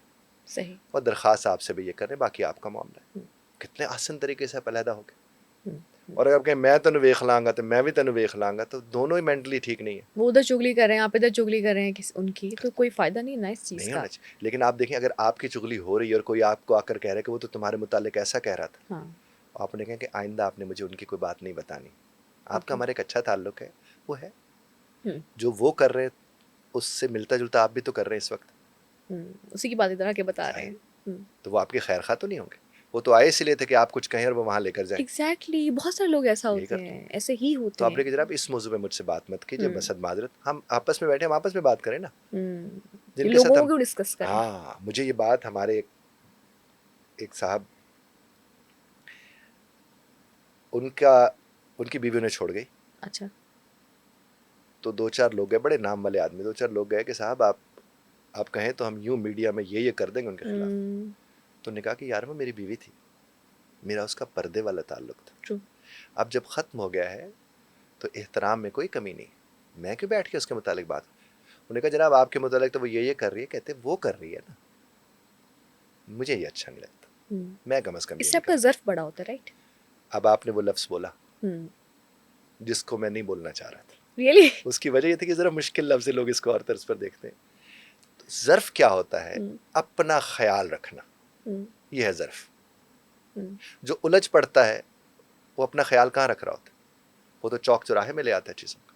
बिल्कुल सही बात है। इसलिए बात तो यही है ज़र्फ की, और जो वाकई जिसमें ज़र्फ होता है वो अमन में होता है, जिसमें ज़र्फ होता है वो बदले तो नहीं लेता, और जिसमें ज़र्फ होता है वो किसी को बदलने पे भी यकीन नहीं रखता, वो अपने आप को ठीक रखता है, अपने आप को खुश रखता है। अब इसी बात को मैं जेन जी से रिलेट करना चाहूँगी। जेन जी के बारे में एक लफ्ज़ बोला जाता है, ये बहुत नॉन चलांट है, और नॉन चलांट एक जेन जी का ही लफ्ज़ है, जिसका मतलब होता है उसको किसी चीज़ से कोई फ़र्क नहीं पड़ता, दुनिया में कुछ भी होता रहे उसको किसी इंसान से फ़र्क नहीं पड़ता, उसको सिर्फ अपना ही ख्याल है, मैं खुश हूँ, मैं मेंटली सेटिस्फाइड हूँ, मुझे क्या कोई मुझे क्या कह रहा है, या मुझे क्या कोई मेरे से दूर जा रहा है, मुझे क्या कोई क्या सोच रहा है। अब इस बात को नेगेटिव तरीके से देखा जाता है कि इतने ये इनको कोई फ़र्क ही नहीं पड़ता, very careless, very dry people.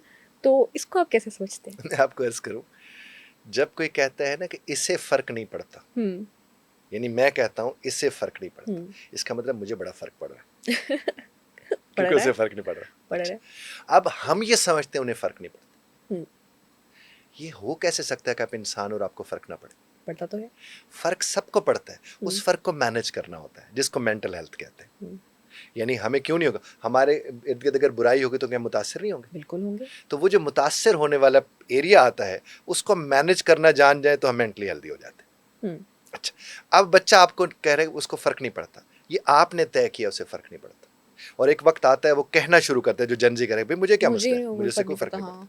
उसके साथ बैठे, उसके साथ बात करें, उसके साथ कलाम करें, उससे बहुत फर्क पड़ता है, क्योंकि इंसान हो और फर्क ना पड़े। आपको दुनिया में भेजा इसलिए गया कि आप में फर्क पड़े, ये कैसे हो सकता है? हम सब मुतासिर होते हैं जवीरिया जी, हम में से कोई ऐसा नहीं है जो मुतासिर ना होता हो।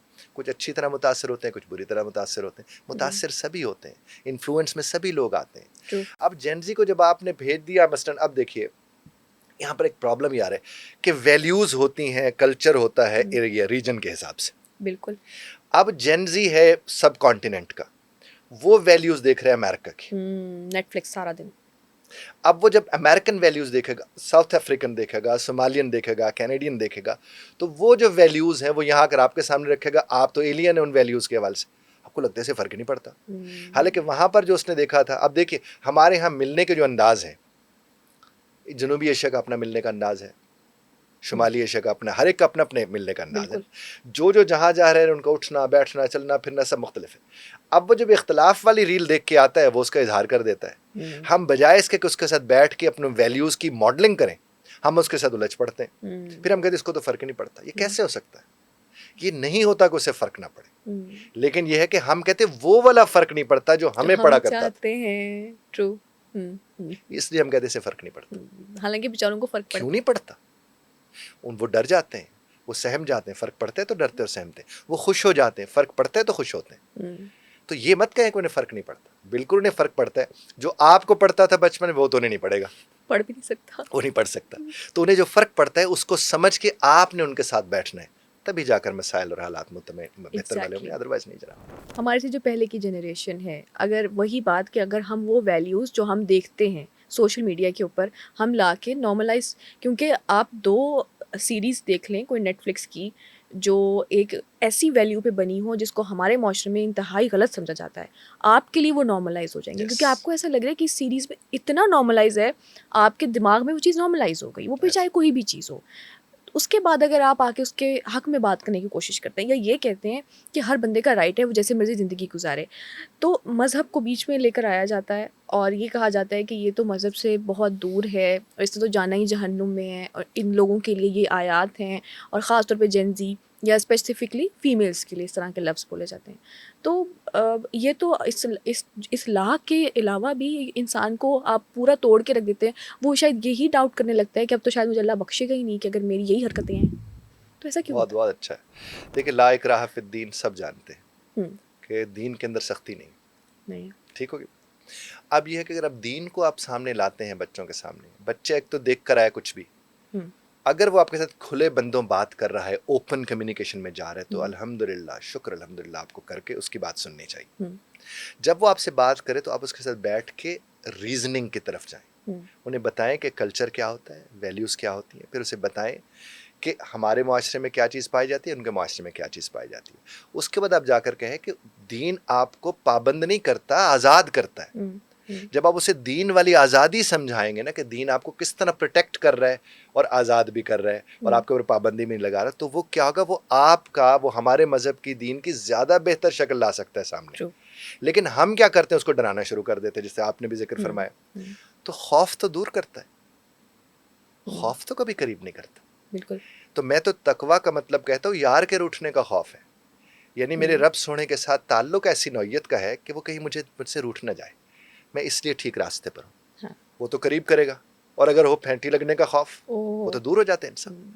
तो आज के बच्चे को मैंने इब्तदाई में अर्ज किया था कि वजाहत की ज़रूरत है। आप उसके साथ बैठें, आप चीज़ों को वाजे करें कि साहब ये नहीं यूं है, यूं नहीं ये है, और मामलात मुख्तलिफ से मुख्तलिफ होते चले जाएंगे। लिहाजा पहले तो एक्सेप्ट करें और उसको, ओ तू क्या देख रहा है, जब देख रहा था पहले तो तभी रोक लेते। और अगर वो देख चुका है तो बैठे और उस पर बात करें, उसे कहें बेटा जो तूने देखा है और तेरे जहन में जो भी सवालात पैदा होते हैं, मैं तेरा बाप हूँ, मुझसे बैठ के बात कर, मैं तेरी माँ हूँ, मुझसे बैठ के बात कर। और फिर उसको डराए नहीं, उसको एहतराम दें, आप उसे अच्छी तरह सुने ताकि वो सीखे कि अच्छी तरह सुनना क्या होता है। फिर आप उसके साथ कहें कि बेटा ये चीज़ें हैं, इन मामलात पर हम तुम्हारी रहनुमाई कर रहे हैं, बाकी जवाब तो बेटा सब ने कब्र में अपना देना है। ट्रू। अगर आप इन चीज़ों पर चलोगे ये रास्ता आपका है, अगर आप इन चीज़ों पे नहीं चलेंगे ये रास्ता आपका है। फैसला आपने करना है, जिंदगी आपकी है वो वाली। हम बड़े हैं, हमारा ये बनता है फ़र्ज़ कि आपको ये बताएं। मेरे अल्लाह ने भी सीधा रास्ता भी बताया, दूसरा भी, दोनों रास्ते आपके सामने, हम भी उसी के ऊपर पैरवी करते हैं, आपको बता रहे हैं। मेरे नबी करीम सल्लल्लाहु अलैहि वसल्लम ने भी हमें यही बताया। दैट्स इट, इससे आगे तो जाने की ज़रूरत नहीं है। जबीरिया जी, जैसे हमने कहा कि हम उसको तभी रोक लेते जब वो देख रहा था, तो आपको ऐसा लगता है कि आजकल के बच्चों को हम रोक सकते हैं कोई चीज़ देखने से? क्यों नहीं? कैसे रोक सकते हैं? उनके पास इतनी एक्सेस है सोशल मीडिया की। देखिए, एक तो मैंने अपने घर में बड़ा टीवी लगाया हुआ है बच्चों के लिए, और उसमें पूरी वो एक्सेस जो इंटरनेट वगैरह की दी हुई है। सही। वो जो चल रहा होता है, या माँ देख रही होती है या मैं, कोई ना कोई होता है, वो छोटी स्क्रीन पर नहीं पड़े होते। ठीक है। अच्छा, जब आप उन्हें उस तरफ नहीं ले जाएंगे, आप देख रहे हैं क्या हो रहा है। दूसरी बात है कि आप टाइम लगाएं, स्क्रीन टाइम का जो मामला है बच्चों का, आप उनके कहें बेटा ज़रूर देखो, बिल्कुल देखो, ये से ये तुम्हारा टाइम है, तुम इसमें देख लो। फिर आजकल तो कई ऐप्स भी आई हुई हैं जिसमें फ़िल्टर लग जाते हैं, हम्म, आप उसे आप उसे रिस्ट्रिक्ट कर देते हैं। ये सब कुछ मुमकिन है, हम्म, इम्कानात के जहान में रहते हैं। अगर वो मुमकिन है तो क्यों ये मुमकिन नहीं है? मुमकिन सब है, कुछ मुमकिन है। बिल्कुल मुमकिन है। लेकिन वालिदैन उस तर्ज पर देखें, अगर वालदा खुद मोबाइल लेके बैठ जाएगी हम्म, तो बच्चों से वो कैसे रुख छुड़वा सकती है? वो मॉडलिंग ही गलत हो रही है। हम्म, और अगर वालदा ने खुद भी मोबाइल मिसाल को देख रही है और देख ऐसी चीज़ें रही है जिसमें बच्चे उसको देखना शुरू कर दें, उससे सीखना शुरू कर, बहुत अच्छी बात है। हम्म, और बड़ा अच्छा लगता है कि आजकल खातिन अक्सर रेसिपीज़ वाले चैनल ज़्यादा देखती हैं, हम्म, टोटकों वाले ज़्यादा देखती हैं। हम्म। वो तो अच्छी बात है, वो तो लड़कों को भी देखने चाहिए, जो कि अब पकाने पड़ेगा लड़कों को भी। वैसे पकाना पड़े पड़े से अलग पढ़ भी रहे बात हैं, ये है, हाँ। क्या पकाना चाहिए नहीं, अच्छा, क्या सबको चाहिए, चाहिए, क्यों नहीं चाहिए, है ना, क्यों नहीं क्योंकि ये तो चाहिए, बेसिक पकाने स्किल चाहिए, है हाँ बिल्कुल आने है ना, चाहिए। इसमें तो मुझे लगता है कोई हाँ, डिफरेंशिएट नहीं करना हाँ। चाहिए कि नहीं, ये पहले स्किल ये है। था कि नहीं पकाते थे तो चल जाता था। मैं अच्छा, अभी अर्ज कर रहा हूँ अच्छा। कि अब नहीं पकाएंगे तो नहीं चलेगा। अब ज़रूरत हाँ, पड़ गई जरूरत है, अब पड़ जो गई भी है। लोग लड़के देख रहे हैं ना उनको चाहिए कि वो हाँ, ये पकाना। जिस तरह पहले पूछे थे इसको खाने पकाने आते, अब तो लड़की वाले भी जाके पूछे कि इसको खाना पकाना आते खाना हैं पकाना आता है, आते क्या कि क्या नहीं, पका लेते क्या हो क्या बेटा। छो। हाँ, उस ये आजकल ना जो एक चेंज आ रहा है ना, वैसे मुझे अच्छा भी लग रहा है कि हम लोग एक दूसरे को ज़्यादा समझना शुरू हो गए हैं, बीइंग अ ह्यूमन भी हम लोग एक दूसरे को समझने लगे हैं, या जिस तरह से अगर हम कम्युनिकेट करते हैं किसी से रिलेशनशिप के हवाले से, या मैं करती हूँ कम्युनिकेट किसी से रिलेशनशिप के हवाले से, तो वैल्यूज़ अच्छी डिफाइंड हो सकती हैं। आपको लगता है कि आजकल की जनरेशन में वैल्यूज़ अच्छी डिफाइंड है? पहले ऐसा होता था कि हमने जेंडर रोल्स बनाए होते थे कि एक खातून है, उसकी शादी सिर्फ तभी होगी जब वो गोरी है, जब उसको गोल रोटी बनानी आती है। अगर हम कहेंगे जॉब छोड़ो तो वो जॉब छोड़ेगी, अगर हम कहेंगे उठो तो वो उठेगी, हम कहेंगे बैठो तो वो बैठ जाएगी। आजकल की लड़कियां इस बात को नहीं मानती। Same goes with the boys कि वो पहले होता था कि इतनी सैलरी कमाएगा तो ही शादी होगी, इतना गवर्नमेंट जॉब है तो ही शादी होगी। आपको लगता है ये वैल्यूज़ अब ब्रेक हो रही हैं? काफ़ी हद तक, हुँ, काफ़ी हद तक ये चीज़ें अब ख़त्म हो रही हैं। लेकिन प्रॉब्लम पता है जवीरा जी जो एक आ रहा है ना, अब रिश्ते टूट बहुत रहे हैं। हाँ, टूट रहे हैं। पहले वो, लेकिन उसमें नफ्सियाती एतबार से देखें तो पहले रिश्ते टूटते तो नहीं थे, लेकिन लोग दोनों टूटे हुए होते थे। हुँ, अब ये है कि वो मुआशरा टूट रहा है, ये बड़ा मसला है जिसको हम समझ नहीं पा रहे हैं। उसकी बुनियादी वजह ये कि पेरेंट्स, मैं इसके लिए आजकल जो काम कर रहा हूँ, मैं समधियों को ट्रेनिंग कर रहा हूँ, अच्छा। क्योंकि समधियों को ज़रूरत है कि अब वो उन मसाइल को समझें। अब ये नहीं कि आप दबका लगा देंगे और अगले चुप कर जाएंगे, अब ऐसा नहीं है। हुँ, वो आते हैं, वो बात करते हैं, कहते हैं ऐसा नहीं है। वो ख़ातीन हों, वो हजरात हों। हुँ, मुझे याद है मेरे एक स्टूडेंट थे कश्मीर से, वो कहने लगे कि हमारे यहाँ अगर किसी को तलाक देनी हो और ऊंची आवाज़ में देनी हो, चूँकि ऊंची आवाज़ में कहा जाता है ना, तो कहते फिर वो जंगल में जाके बोलते हैं। ओह! यानी इतना ज़्यादा वो समझते हैं ये गैर मुनासिब फ़ेल है, कोई ना सुने। कोई ना सुने इस चीज़ को, बस वही जो मुताल्लिक़ लोग हैं मसला। तो कहाँ वो वैल्यूज़, कहाँ ये कि मैं तुम्हारे साथ नहीं रह सकती हूँ, मुझे अभी छोड़ो। और कहते थे पहले तो आसमान सुर्ख हो जाते थे और अब कुछ भी नहीं हो रहा होता, तलाक इंतहाई नापसंदीदा अमल है। लेकिन है, हुँ, लोग करते हैं खुला ऐसे। आप मैं कहता हूँ ये लड़के लड़कियाँ जितनी यूनिवर्सिटीज़ की हैं, मैं तो हुकूमत वक्त से भी गुजारिश करूँगा, इन सब को कम अज़ कम एक एक दो दफ़ा फैमिली कोर्ट के चक्कर लगवाएं। को पता हो। ये वहाँ जाके देखें कैसे बच्चे रो रहे होते हैं, कैसे दादा दादी रो रहे होते हैं, नाना नानी रो रहे होते हैं, लड़कियाँ रो रही होती हैं, वो हुँ। आदमी रो रहा होता है, उनको देखें कैसे वहाँ लोग भुगत रहे होते हैं। लेकिन सर गलत रिलेशनशिप को चलाना और बच्चों को और ट्रॉमा देना से बेहतर नहीं है कि हम डिवोर्स कर लें? मैं कब कह रहा हूँ, नहीं ये तो मैं तलाक के तो मैं हक में हूँ, हुँ, खुला के में हूँ। आपको इख्तियार जब मेरे रब ने दिया, मैं कौन होता हूँ? हुँ, बात यह है कि तलाक को पहली ऑप्शन नहीं समझना चाहिए। हुँ, आप पहली ऑप्शन सुलह को समझें, ट्रू। एक दूसरे के साथ बैठें, एक दूसरे को वक्त दें, और उसमें एक्सपर्ट्स के पास जाएं। कभी भी रिश्तेदारों को इन्वॉल्व ना करें, उनके लिए एक और कहानी आप बन जाते हैं। हुँ, रिश्तेदारों को तो कभी भी इन्वॉल्व नहीं करना चाहिए। वो एक तो लड़ना है कमरे के अंदर लड़ें, हुँ, कमरे के अंदर बात गई, लड़ाई बढ़ेगी, कम नहीं होगी। ट्रू। और अगर आप उसके अंदर एक दूसरे से बात आप नहीं कर, फिर एक्सपर्ट के पास है। कई बच्चों के एक्सपर्ट बायस्ड नहीं होता, हाँ, वो सिचुएशन के साथ जुड़ा होता है, वो लोगों के साथ नहीं जुड़ा होता। वो रिसर्चर होता है, वो रिसर्च करके किसी की रिसर्च पढ़ के अपने उसके ऊपर काम कर रहा होता है। वो उनसे तो बात ही नहीं करनी चाहिए, हुँ, हमें सिर्फ और सिर्फ एक्सपर्ट से बात करनी चाहिए। बच्चों के सामने लड़ाई से इसलिए परहेज करें कि वो आपको देखते हैं। बिल्कुल। इसका मतलब ये नहीं कि आप लड़ नहीं सकते, बिल्कुल आपके इख्तलाफ राय, और उसके भी उसूल बना लें पहले दिन से। भाई हम जब हमें एक दूसरे पे गुस्सा आएगा और हम एक दूसरे से बात करेंगे तो उसका मतलब गुस्सा ज़्यादा उसमें होता है, तो गुस्से वाले जुमले हैं उनको इतने ज़्यादा अहमियत नहीं देनी चाहिए। हुँ, तो गुस्से के अंदर कंटेंट क्या था, बात क्या थी, उसके ऊपर हम कंटेंट या बात को पीछे रखते हैं, लहजे को पहले ले आते हैं। सही। तो हमने गुस्से में की गई कोई भी बात में जितनी भी अच्छी बात हो, नताइज तो उसके अच्छे नहीं निकल कर आते। कभी भी नहीं। तो फिर हमने उस चीज को देखने, कंटेंट उसके अंदर क्या था और वो प्रेजेंट कंटेंट कैसे किया गया। हम प्रेजेंटेशन पे ज्यादा गौर दे देते हैं, कंटेंट पे कम देते हैं।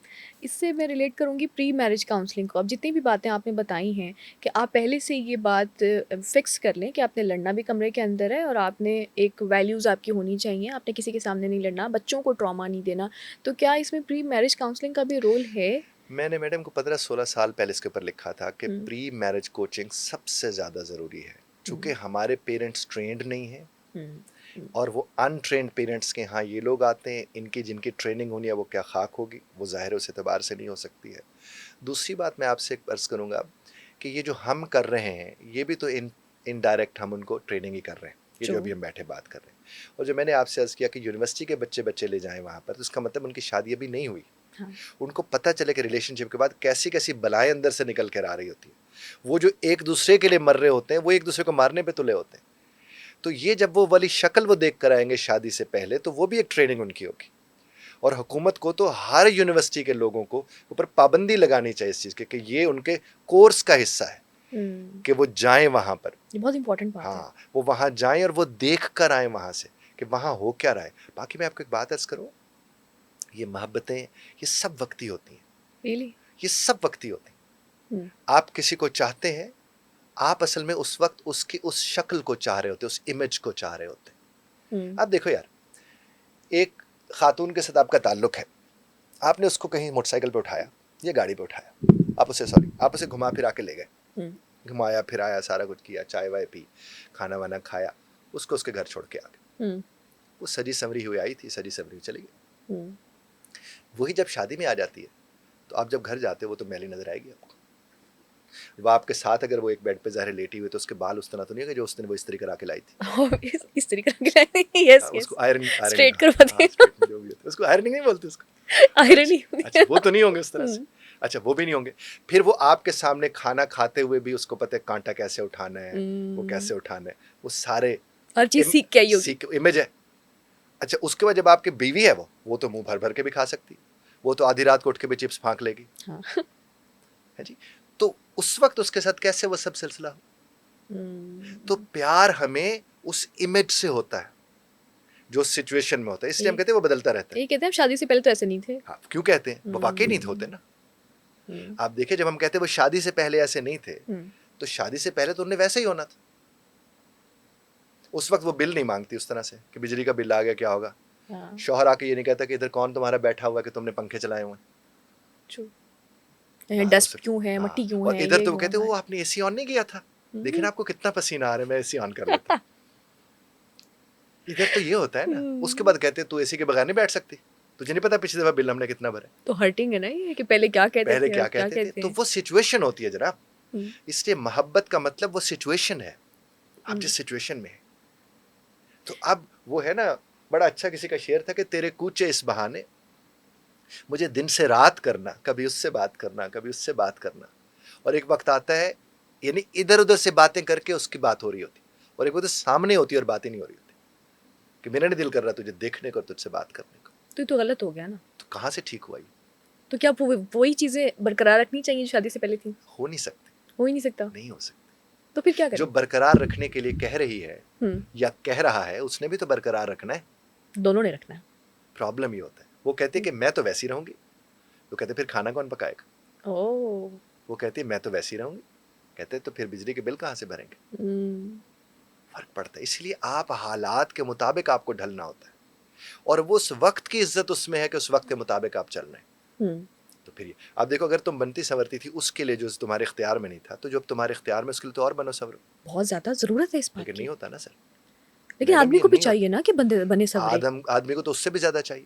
लेकिन प्रॉब्लम ये है कि आदमी वैसे कितना बनते संवरते हैं। वैसे ही नहीं वैसे वो तो पहले भी उतने बनते संवरते हैं। गंदी सी जीन्स पहन ली, टी शर्ट पहन ली, बड़ी मुश्किल से किसी ने परफ्यूम लगा दिया तो लगा लिया, नहीं तो वो बैठ जाते हैं वहाँ पे। लड़कियों पे ज्यादा लड़कियों को जाहिर है, लेकिन आदमी अच्छा ट्रीट कर रहे होते हैं। देखिए वो हाँ, वो उनके उस वक्त यही होता है कि मैं ट्रीट ही अच्छा करूँ, और वो ट्रीटमेंट की आदत उस औरत को पड़ जाती है। तभी तो और वो ट्रीटमेंट से प्यार कर रही होती है। बिल्कुल ऐसे जो ही ट्रीटमेंट बदलता है वो भी बदल जाती है। ट्रू। ये सारे तो प्यार मामलात हैं। करने के लिए, किसी को पसंद करने के लिए रीज़न की ज़रूरत होती है। आजकल लोग कहते हैं कि नहीं, रीज़न नहीं चाहिए होता किसी को पसंद करने के लिए, बस हो तो नहीं जाता होता। There should be some reason, right? ऐसा कुछ नहीं होता। मेरा मानना है ऐसा कुछ नहीं होता है। देखिए मैं आपको एक बात बताऊं, मेरा ये मानना है कि मोहब्बत, ताल्लुक, रिश्ता उम्र से नहीं होता। अगर ये उम्र से हो तो फिर ये शक्ल से होता है। हाँ, अगर ये शक्ल से हो तो शक्ल ने तो ढलना है। ख़त्म ये हो जाए। आपके निबाह और बर्ताव से होता है। हुँ, जो आपको एहतराम के साथ अपने साथ रख सकता है, वो आपसे छोटा है या बड़ा है, या छोटी है या बड़ी है, वहां आप जन्नत में। बिल्कुल। और जहां बार बार आपको ये बताया जाए, और वैसे भी मैंने देखा जहां मर्द ज्यादा खूबसूरत होते हैं उनके उतने ज्यादा बेवफा होने के इम्कान होते हैं। ये ऐसा क्यों जहां होता है? मर्द जहां मर्द ज्यादा पैसे, मैं अक्सर, बल्कि पिछले दिन मैंने एक बात की, बड़ी अजीब एक जगह पे लगी लोगों हुँ, को। मैंने उनसे कहा कि जवानी में और पैसा आने के बाद हुँ। दोनों सूरतों में मर्द से वफा की तवक्को नहीं रखनी चाहिए। ओह हो! तो बहुत बड़ी बात की है आपने। जवानी में उसके बाद जवानी होती है, हुँ, वो उसकी अदाएं, उसकी बदतमीजी भी अदा लगती है। कहते क्या एटीट्यूड है यार उसमें है? और जब वो पैसे वाला हो जाते हैं वो अफोर्ड कर सकता है। हाँ, फिर वो दूसरी तीसरी शादी भी अफ़ोर्ड कर सकता है। ट्रू।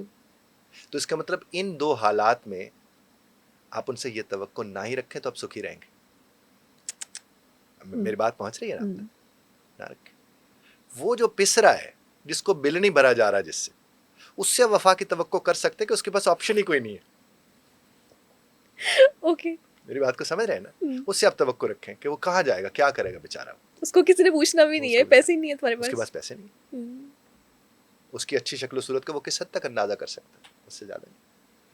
तो ये जो बेवफ़ाई होती है, चीटिंग होती है, ये भी तो जस्टिफाइड नहीं है। तो बेचारी औरत सारा कुछ छोड़ के एक आदमी के साथ शादी करती है, और आदमी की जब पैसा आता है तो वो सोचता है कि मैं दूसरी औरत ले आऊँ। ये ठीक है? देखिए शादी करना तो चीटिंग नहीं है। शादी तो चीटिंग नहीं है ना, आप शादी कर रहे हैं। हुँ, चीटिंग का जो मतलब आप समझ रही हैं, बता रही हैं, मुझे एक बात बताइए, जब एक मर्द चीटिंग करता है तो वो किसी और औरत के साथ जाके करता है ना, हाँ, बिल्कुल ऐसा ही है। तो फिर आप ये क्यों कहते हैं कि मर्द सिर्फ चीटिंग करता है? औरत is a part of that. जनाब, जिस घड़ी आप इस बात को समझ लेंगे हमें अंदाजा हो जाएगा कि ये जो मर्द को हम कहते हैं ना चीट करता है, हुँ, नहीं बाबा, वो अगर चीट करता है तो वह कहीं, बड़ी अच्छी एक नज्म किसी की थी, मुझे वो नज्म तो याद नहीं है, उसमें वो कहती है कि हम एक गाड़ी में आकर बैठे और तुमने अपने शौहर का खरीदा हुआ बेहतरीन परफ्यूम लगा रखा था, ओह हो हो! और मुझे मेरी बीवी ने जो गिफ्ट किया था मैंने वो वाला परफ्यूम लगा रखा था, और हम लोग गाड़ी में बैठे गाने अच्छे से सुनते जा रहे हैं, और रास्ते में तुम्हें तुम्हारे हस्बैंड का फ़ोन आता है तो तुम झूठ बोलती हो, मुझे मेरी बीवी का फ़ोन आता है तो मैं झूठ बोलती हूँ, और जब मैं तुम्हें वापस छोड़ने आता हूँ तो मैं तुम्हें कहता हूँ हम दूसरे एक दूसरे के साथ कितनी सच्ची मोहब्बत करते हैं। This happens. बल्कि एक्स्ट्रा मैरिटल अफेयर्स की बात अगर करें तो वो ख़वातीन में भी आजकल बड़े सब कॉमन में, हो गए हैं। और सब में। इस आपको क्या लगता है कि इसकी सबसे बड़ी रीज़न क्या है? कि आपको क्या घर से वो एहतराम नहीं मिल रहा यस, कि आप बाहर जा जाके यस, किसी और के साथ रिलेशनशिप कर रहे हैं? यस। आपको जब घर में तवज्जो नहीं मिलती ना एक दूसरे को, एक दूसरे की, तो हुँ, फिर आप तवज्जो बाहर ढूंढने जाते हैं। इसका ना पैसों से ताल्लुक है, इसका ना जवानी से ताल्लुक है, इसका सिर्फ और सिर्फ मोहब्बत वाले एहतराम के साथ ताल्लुक है। हुँ, अगर बीवी को उसका शौहर अच्छी तरह सुनता है, उसका एहतराम करता है, उसका ख्याल रखता है, सवाल ही पैदा नहीं होता वैसे कोई हरकत करे। इसी तरह अगर औरत ये करती हुँ, तो सवाल ही पैदा होता है वो बाहर जाए। हुँ, ये सिर्फ होता तभी है जब आपके क्लियर बाउंड्रीज नहीं होती, आप एक दूसरे से छुपने छुपाने वाली हरकतों में लगे रहते हैं, और वो हुँ, तभी आप लगते हैं ना हुँ, जब आपको, अब देखिए ना, आपको अगर आपके घर में औरत ही हसीना आलम लगे हुँ, तो आप क्यों किसी हसीना के पीछे जाएंगे? कभी भी नहीं। और अगर वही शौहर आपको साथ उसी तरह से बावकार आदमी हो, हुँ, वो आपका एहतराम करता है, वो अच्छा लगता है, हुँ, वो इतवार वाले दिन भी ऑफिस से ज्यादा खूबसूरत लग रहा होता है, हुँ, तो फिर तो कमाल हो गया। हमारे इतवार वाले दिन तो वो धोती पहन के फिर रहे होते हैं, बुनैन पहन के। ये कोई तरीका है? यानी जब सारी दुनिया के लिए तो आप सच संवर के निकलो, हुँ, और जिनकी दुनिया हो हुँ। उनके लिए आप ऐसे फिर रहे हो। मैं तो अक्सर कहता हूँ मर्द को उस दिन तो बहुत उल्टी शेव करनी चाहिए इतवार वाले दिन। अच्छा। सीधी तो करे करे, यानी और ज्यादा चिकना बना वो अपनी बीवी के लिए। समझ रहे बात को? हुँ, उस दिन, क्योंकि वो अपनी, वो तो सवाब है, एग्जैक्टली अपनी कि बीवी आप के लिए उसको अच्छे सजना लगो। संवरना, और उसके लिए वो तो सवाब है। हम्म, बच्चों को, फिर बेटे को पता चलेगा कि मेरे अब्बा इतवार वाले दिन मेरी माँ के लिए सजते संवरते थे, वो हम्म, फिर अपनी बीवी के लिए सजे संवरेगा, वो जनरेशन में चीज चली वो जाती है जाएगी। इसके बाद। इसलिए बेटी देखे कि मेरी जो वालदा है वो अपने शौहर के लिए कैसे सजती संवरती है, हम्म, वो कैसे उसके लिए खाने पहले बना के रखती है, तैयार करके रखती है चीज़ें, वो अपने आप को तैयार करके रखती है। हम्म। और ये कि वो खाना आपने उसके सामने रखा, मैं ज़रा तैयार होके आती हूँ, भाई तू तैयार होके खाना रखती ना। ओके। लेकिन प्रैक्टिकली बहुत सारी चीजें पॉसिबल भी तो नहीं जैसे होती ना। इसमें मुझे बताएं कौन सी टाइम चीज़ पॉसिबल। रिस्ट्रेंट्स आ जाती हैं तो बहुत टाइम ज्यादा। मैनेजमेंट सीखे ना जनाब। हम्म, आपके 4 बजे पति परमेश्वर ने आना है, और आप 4 बजे ही उठ के खाना पकाना शुरू कर दें, और आप कहें मुझे तो मैंने तो वेल ही नहीं लभी, ऐसा नहीं ओके। होता। मैनेजमेंट टाइम की रखे अपने घर के लिए। मुझे कहेंगे मसलन आपको, मुझे नीचे गालियां निकालना शुरू कर दे कमेंट में कि इन्हें तो 10-10 नौकर होंगे, ये होएगा, नहीं, ऐसा हम्म, नहीं है। जिसको ठीक रखना है अपने आप को रखना है। मुझे याद है मैं पीटीवी के ऊपर उन दिनों ना मॉर्निंग शो किया करता था, हम्म, तो मैं ऐसे, गयूर अख्तर साहब बड़े ज़बरदस्त एक वो आदमी थे, अपना फनकार थे। मैं ऐसे बाहर निकला तो हमारे करीब से खातून निकल कर गई, और यकीन कीजिए हम तो देखते रहे उनको। अच्छा। पेंसिल हील उन्होंने पहनी हुई थी। तो मैंने गयूर अख्तर साहब से कहा, मैंने कहा सर ये देखी हुई लग रही, कौन है? कहते ला पुत्र ए सलमा आगा है। मैंने कहा ये सलमा आगा थी? वो उस वक्त भी 60 की होंगी, क्या बात है। पेंसिल हील, और वाह। ऐसे लगा जैसे 25-30-35 बरस की कोई लड़की निकल के गई। अपने आप को मेंटेन किया ना उन्होंने। जनाब, हम्म, तो अगर जिन शोबों को हम समझते हैं अच्छे नहीं है, अगर उस शोबे के अंदर रहने वाली खातून ने अपने आप को फिट रखा हुआ, ये गुनाह तो नहीं है। बिल्कुल अपने भी नहीं। आप को फिट रखना तो सवाब है। हम्म, हमारे यहाँ ये होता है कि शादी के बाद लड़कियां कहती है मरना ही बाकी रह गया, बाकी तो जो होना था हो गया। शादी हो गई बस, उसके बाद वो हमारे सोसाइटी ने ऐसे बनाया हुआ है ना कि बस इस एज तक शादी हो जाए उसके बाद बस। शादी से तो जिंदगी और हुस्न शुरू होता है, हम्म, वहां से तो बनना सवरने का हक आपको और तरह से मिलता है। बिल्कुल। उससे पहले तो आप पे लाख एतराज हो सकते हैं कि किसके लिए बन के जा रही हो। हाँ। उसके बाद तो आप मुंह अगले के सामने खड़े होकर बता सकते भाई इसके लिए बन रही हूँ, इसके लिए सवर रही हूँ, जो करना है कर ले। तो हम्म, उससे पहले तो आप वो नहीं कर सकते। शादी से तो जिंदगी शुरू होती है, हम्म, हमारी खत्म हो जाती है।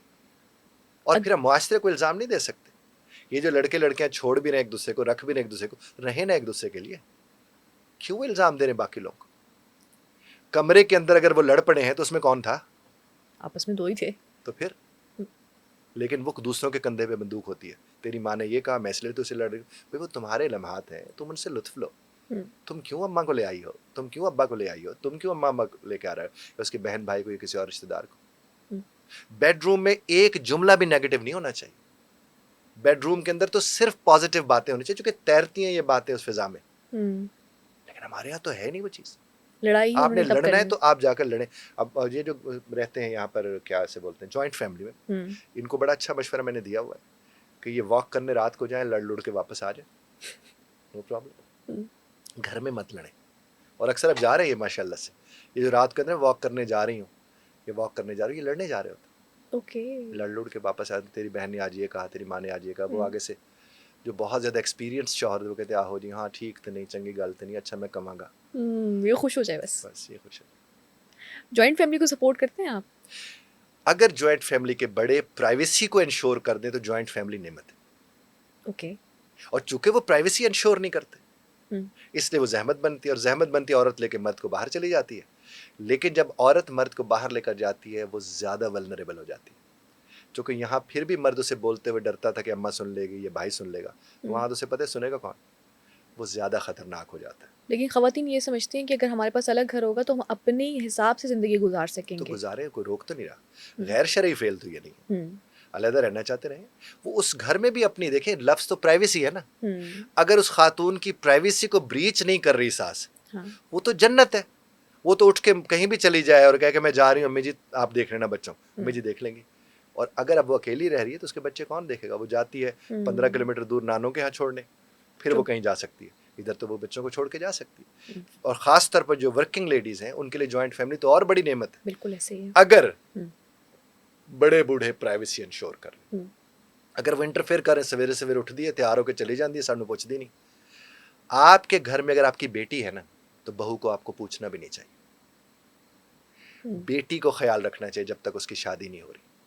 बहू को और उसके शौहर को सेट तो होने दे आपस में। ट्रू। वो आपस में अभी सेट नहीं होते, ये अपसेट करने वाले पहले आ जाते हैं। दूसरे तीसरे दिन सोचते हैं ना खाना बनाएगी, हाँ, जिम्मेदारी लेगी। खाने से अलावा खाला का फोन आता है कि कितने बजे उठी सी, भी उसकी हम्म, नई शादी है, उसका तो देर से उठना बनता, वो तो मेहमान है। बिल्कुल ऐसे ही। अपनी 11 बजे बेटी उठ रही है, दूसरी को कहते तो फजर को उठ के मैच आप पुत्र सवेरे पीनी है।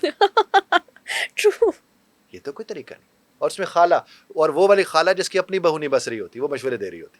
कि वो शुरू से ही ऐसा कर लो कि वो बस हाँ, नाप आके लो। ना प्रेशराइज कर लो हाँ, कि आके बेचारी वो ऐसे ही इसलिए करे। आजकल बच्चियां वो कहते हैं फिर हमने प्रेशराइज नहीं होना, वो फिर कहते हैं हमने ये ठीक नहीं, वो अपने हक को समझ के बुरे तरीके से हक की बात करती है, वो बदतमीजी का टैग लगवाती है, छोड़ छोड़ जाता है। और हो सकता है वो रहना चाहते हो। देखिए लड़कियों को मैं खास तौर पे कहता हूँ कि 1 साल ऑब्जर्वेशन का होता है, हम्म, और इस 1 साल के अंदर मैं तो रोकता हूँ बच्चों के, बच्चे की पैदाइश की तरफ मत जाएं। जो फर्स्ट ईयर है उसमें आप सिर्फ ऑब्जर्व करें कि ये ऐसे उठते बैठते हैं, ऐसे खाते पीते, कोई रिएक्शन ना दो, कोई रिस्पॉन्स ना दो, गो विद द फ्लो। 1 साल के बाद आपको लगता है कि नहीं बाबा गुजारा नहीं है, छोड़ दे, बच्चा तो नहीं होगा, डिवोर्स कर ले। और ऑब्जर्वेशन के ऊपर भी आपने फैसला सोच समझ के किया होगा ना, 1 साल का टाइम दे के अगर करना है। और ये कि 4 महीने के बाद दोनों एक दूसरे के बखिए उधेड़ रहे हो, तो अच्छी बात नहीं। तो यही ऑब्जर्वेशन क्या शादी से पहले नहीं हो सकती? कभी भी नहीं हो सकती। नहीं हो सकती यार। हमारे 7 कजन रह रहे होते हैं, लड़कियां भी लड़के भी, इतने सुशील अच्छे सलीके वाले, शादी के बाद ऐसी बलाएं अंदर से निकल कर आती हैं, समझ ही नहीं आ रहा होता। जिगरी जी ये तो रहने से पता चलता है। ये जो अक्सर रिलेशनशिप में रहते हैं 6 महीने 8 महीने साल देख रहे हैं एक दूसरे को, वो सिर्फ इमेज दिखा रहे थे, दोनों झूठ पे चल रहे होते, दोनों सच पे चलते नहीं जब तक शादी नहीं होती। शादी के बाद दोनों को पता है उसने कहाँ जाना और मैंने कहाँ जाना, तो वो फिर ऐसे ऐसे रंग निकल कर आते हैं जो असल वाले होते हैं। तो ये अभी जो हम तो बातें सिर्फ करते हैं कि रेड फ्लैग ग्रीन फ्लैग, उसको इसलिए चूज करें कि वो अच्छा है, उसको इसलिए चूज ना करें कि वो ऐसा है, ये क्वालिटीज होनी चाहिए तो आदमी को चूज करें, ये क्वालिटीज होनी चाहिए तो औरत को चूज करें। देखिए मिसाल के तौर पर ABCD कोई भी खातून किसी साहब के साथ गई रेस्टोरेंट में, तो उसने भी वो कहानी सुनी हुई कि रेस्टोरेंट में बड़े अच्छे सलीके से बात करते होते हैं, तो वो अच्छे सलीके से बात कर गए तो ग्रीन फ्लैग आपको मिल गया, असल में उसके अंदर रेड फ्लैग बैठा हुआ था। कैसे पता चलेगा? नहीं पता चलेगा जनाबे आली। तो जब तक आप किसी के साथ रहते नहीं हैं तब तक आपको उसका इल्म नहीं होता। तो शादी में सोच विचार का क्या एलिमेंट है कि किस तरह से सोच के फिर इंसान शादी करे, या क्या बस कर ले? शादी ज्यादातर शक्लों के साथ की जाती है हमारे मुआशरे में। गुड लुकिंग है शादी कर ले, अच्छा कमाता है शादी कर ले, अच्छा कमाता है शादी कर ले, दैट्स इट। अरेंज मैरिजेस में आजकल स्पेशली जो आजकल ना मैट्रिमोनियल ऐप्स बहुत ज़्यादा चल रही हैं, बहुत कॉमन हो गई हैं, उसके अंदर अब सारी डिटेल लगाई होती है, लड़के की भी लड़की की भी, प्रोफाइलिंग सिस्टम बन गया है कि नाम भी लिखा हुआ है, सब कुछ लिखा हुआ है उसके ऊपर। आप इसको कैसे देखते हैं? क्योंकि to be very honest, whenever I see matrimonial app या कोई प्रोफाइल किसी भी इंसान की, तो मुझे ऐसे लगता है कि ये तो ऐसा लगता है जैसे सौदा नहीं हो रहा, it feels like a business, कि एक इंसान की ये डिटेल है जी, आपने लेना है तो ठीक है बताएं, ये गाड़ी का मॉडल है, नहीं लेना तो फिर अगले पे चले जाएं। तो डज इट साउंड नाइस? पहले ये ज्यादा बुरा तब लगता था जब सिर्फ लड़कियों के लिए होता था, अब वही मॉडल लड़कों का भी आ रहा होता है। यानी हाइट अगर औरत की पूछी जा रही है तो मत, यानी तब्दीली ये आई है। पहले वो नहीं देखी जाती थी, औरत को देखा जाता था, चल के दिखा, ये करके दिखा, वो करके दिखा। अब ये सिलसिला हो गया। अब देखिए कि पहले रिश्ते रिश्तेदारों में, हमसायों में, इलाके में हो जाते थे। अब जितनी भी खातीन है वो कहती हैं हमारे इलाके में हमारी बेटी का रिश्ता ना हो, हमारे रिश्तेदारों में हमारी बेटी का रिश्ता ना हो, अगर वो गरीब हैं या उस तरह के। फिर उनके पास ऑप्शन क्या रह जाती है? फिर ऐसे लोगों को मौका मिल जाता है। मैं भी आजकल मैच मेकिंग का सोच रहा हूँ। Okay, really? हाँ, मैं सोच रहा हूँ कि मैं इस तरह के बिजनेस की तरफ जाऊँ, क्योंकि हर दूसरे तीसरे लोग फोन करते कि सर कहीं को बेहतर सिलसिला हो तो करा दे, आपको तो इतने मिलने मिलाने वाले लोग हैं, इस तरह से। तो लोग राब्ता आपका करते तो हैं। प्रीवियस मेरा तो एक्सपीरियंस काम हुआ है ना यहाँ, तो मुझे लोग यानी इस तरफ थोड़ा पुश कर रहे हैं कि मैं जाऊँ, क्योंकि मैंने इतने ज़्यादा टीचर्स पढ़ाए, तो उनके अब बच्चे किसी के जवान है, वो अक्सर कहते सर कहीं को बेहतर रिश्ता हो तो बताइएगा। मैं डरता इस बात से इसलिए हूँ कि देखिए अगर तो रिश्ता अच्छा चल पड़े तो किस्मत अच्छी थी, और अगर खराब हो गया तो इसने मरवाया था हमें। वो कहते बिचौला जो होता है वो मारा जाता, वो बेचारा मारा जाता। तो मैं आपसे बात अर्ज करूं कि पहले जो कि देखभाल उस तरह से होती थी, फिर उसमें कई लोग इन्वॉल्व होते थे। अब क्या हो गया, जब से उन्हें कहा बाहर, तो वही खातीन जो अपनी बहन को बेटी नहीं देना चाहती या अपने मोहल्ले में नहीं ब्याहना चाहती, वो फिर उधर जाती है जिसको नहीं जानते। बल्कि आप देखो यार, हम लोग जहाँ में जानते हो ना लोग, हम वहाँ बड़े अरे और तरह से फिर रहे होते हैं, हम्म, और जहाँ मैं कोई जानता हूँ ना हम और तरह से फिर रहे होते हैं। हाँ, वो यही वाला चक्कर है यहाँ पर। तो ऐप्स में तो ज़ाहिर रिक्वायरमेंट और क्या रख सकते हैं, देखें अच्छा है बाखलाक है उसको आप गेज नहीं कर सकते, इतने कद वाला है वो तो गेज हो सकता है। तो जो हो सकता है वो बता दे भाई, जो फेयर कलर की है वो भी हो सकता है, जो नहीं है वो भी हो सकता है, हम्म, जितना पढ़ी हुई है। इसलिए आप देखिए उसमें कोई ऐसी बात नहीं है जिसको आप माप नहीं सकते। तो जो मापा जा सकता है वो रिक्वायरमेंट बता दी गई है। अब कई मर्द होते हैं वो कहते हैं जनाब उसके बाल बड़े होने चाहिए, तो वो लिखेंगे बाल बड़े वाली है।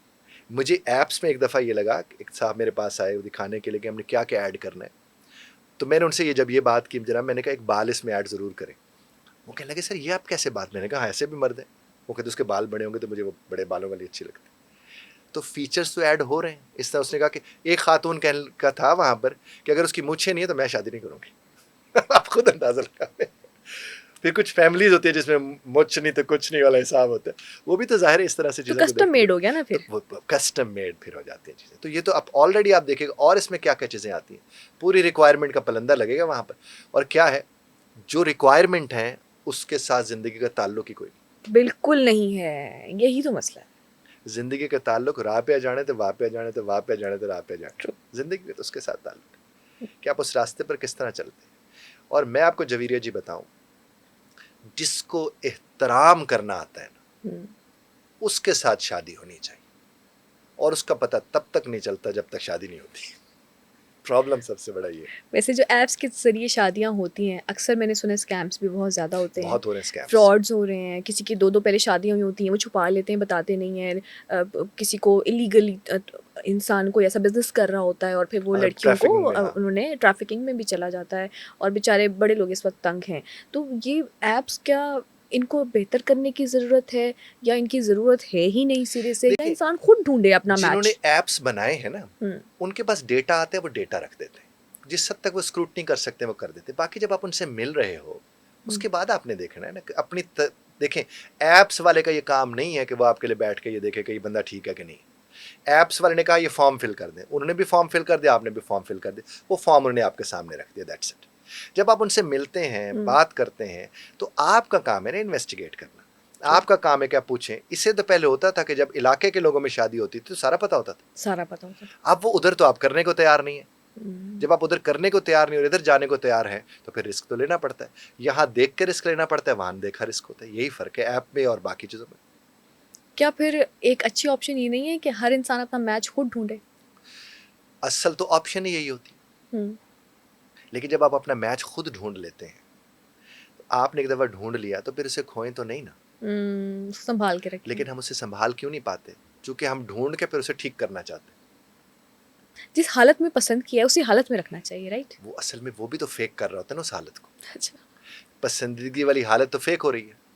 ये नहीं उठ के आप हुँ, उसने आपको पानी और मैं पानी डाल देता हूँ, तो आपने तो उसको पसंद किया था। हुँ, आपने ये वाली डिश नहीं चखी, आप ये खाए ना बहुत अच्छा है। हुँ। अब वो है वक्त जिसको आप पसंद कर रहे हैं, और जो ही आप उससे निकल कर आ रहे हैं उसके बाद मुझे था कि तुम खुद खा लोगी। तुम्हें नहीं पता मैं देर से तो क्यों इंतजार कर रही थी। उसका तो दिल टूट जाता है कि तेरा इंतजार नहीं करूँ तो किसका करूँ। ये गलत है। ये होता है, ये सब होता तो शादी का इंस्टीट्यूशन पे क्वेश्चन मार्क नहीं लग गया इस तरह कि शादी होती है तो मोहब्बत भी ख़त्म है, शादी होती है तो सब अच्छाई इंसान की ज़िंदगी से ख़त्म हो जाती है, ऐसा है। नहीं देखें होता? शादी से मोहब्बत ने शुरू होना होता है। हुँ, हमारे यहाँ जो रिलेशनशिप्स में लोग फिर रहे हैं उनकी तो ख़त्म होती है उस दिन। हाँ, हाँ।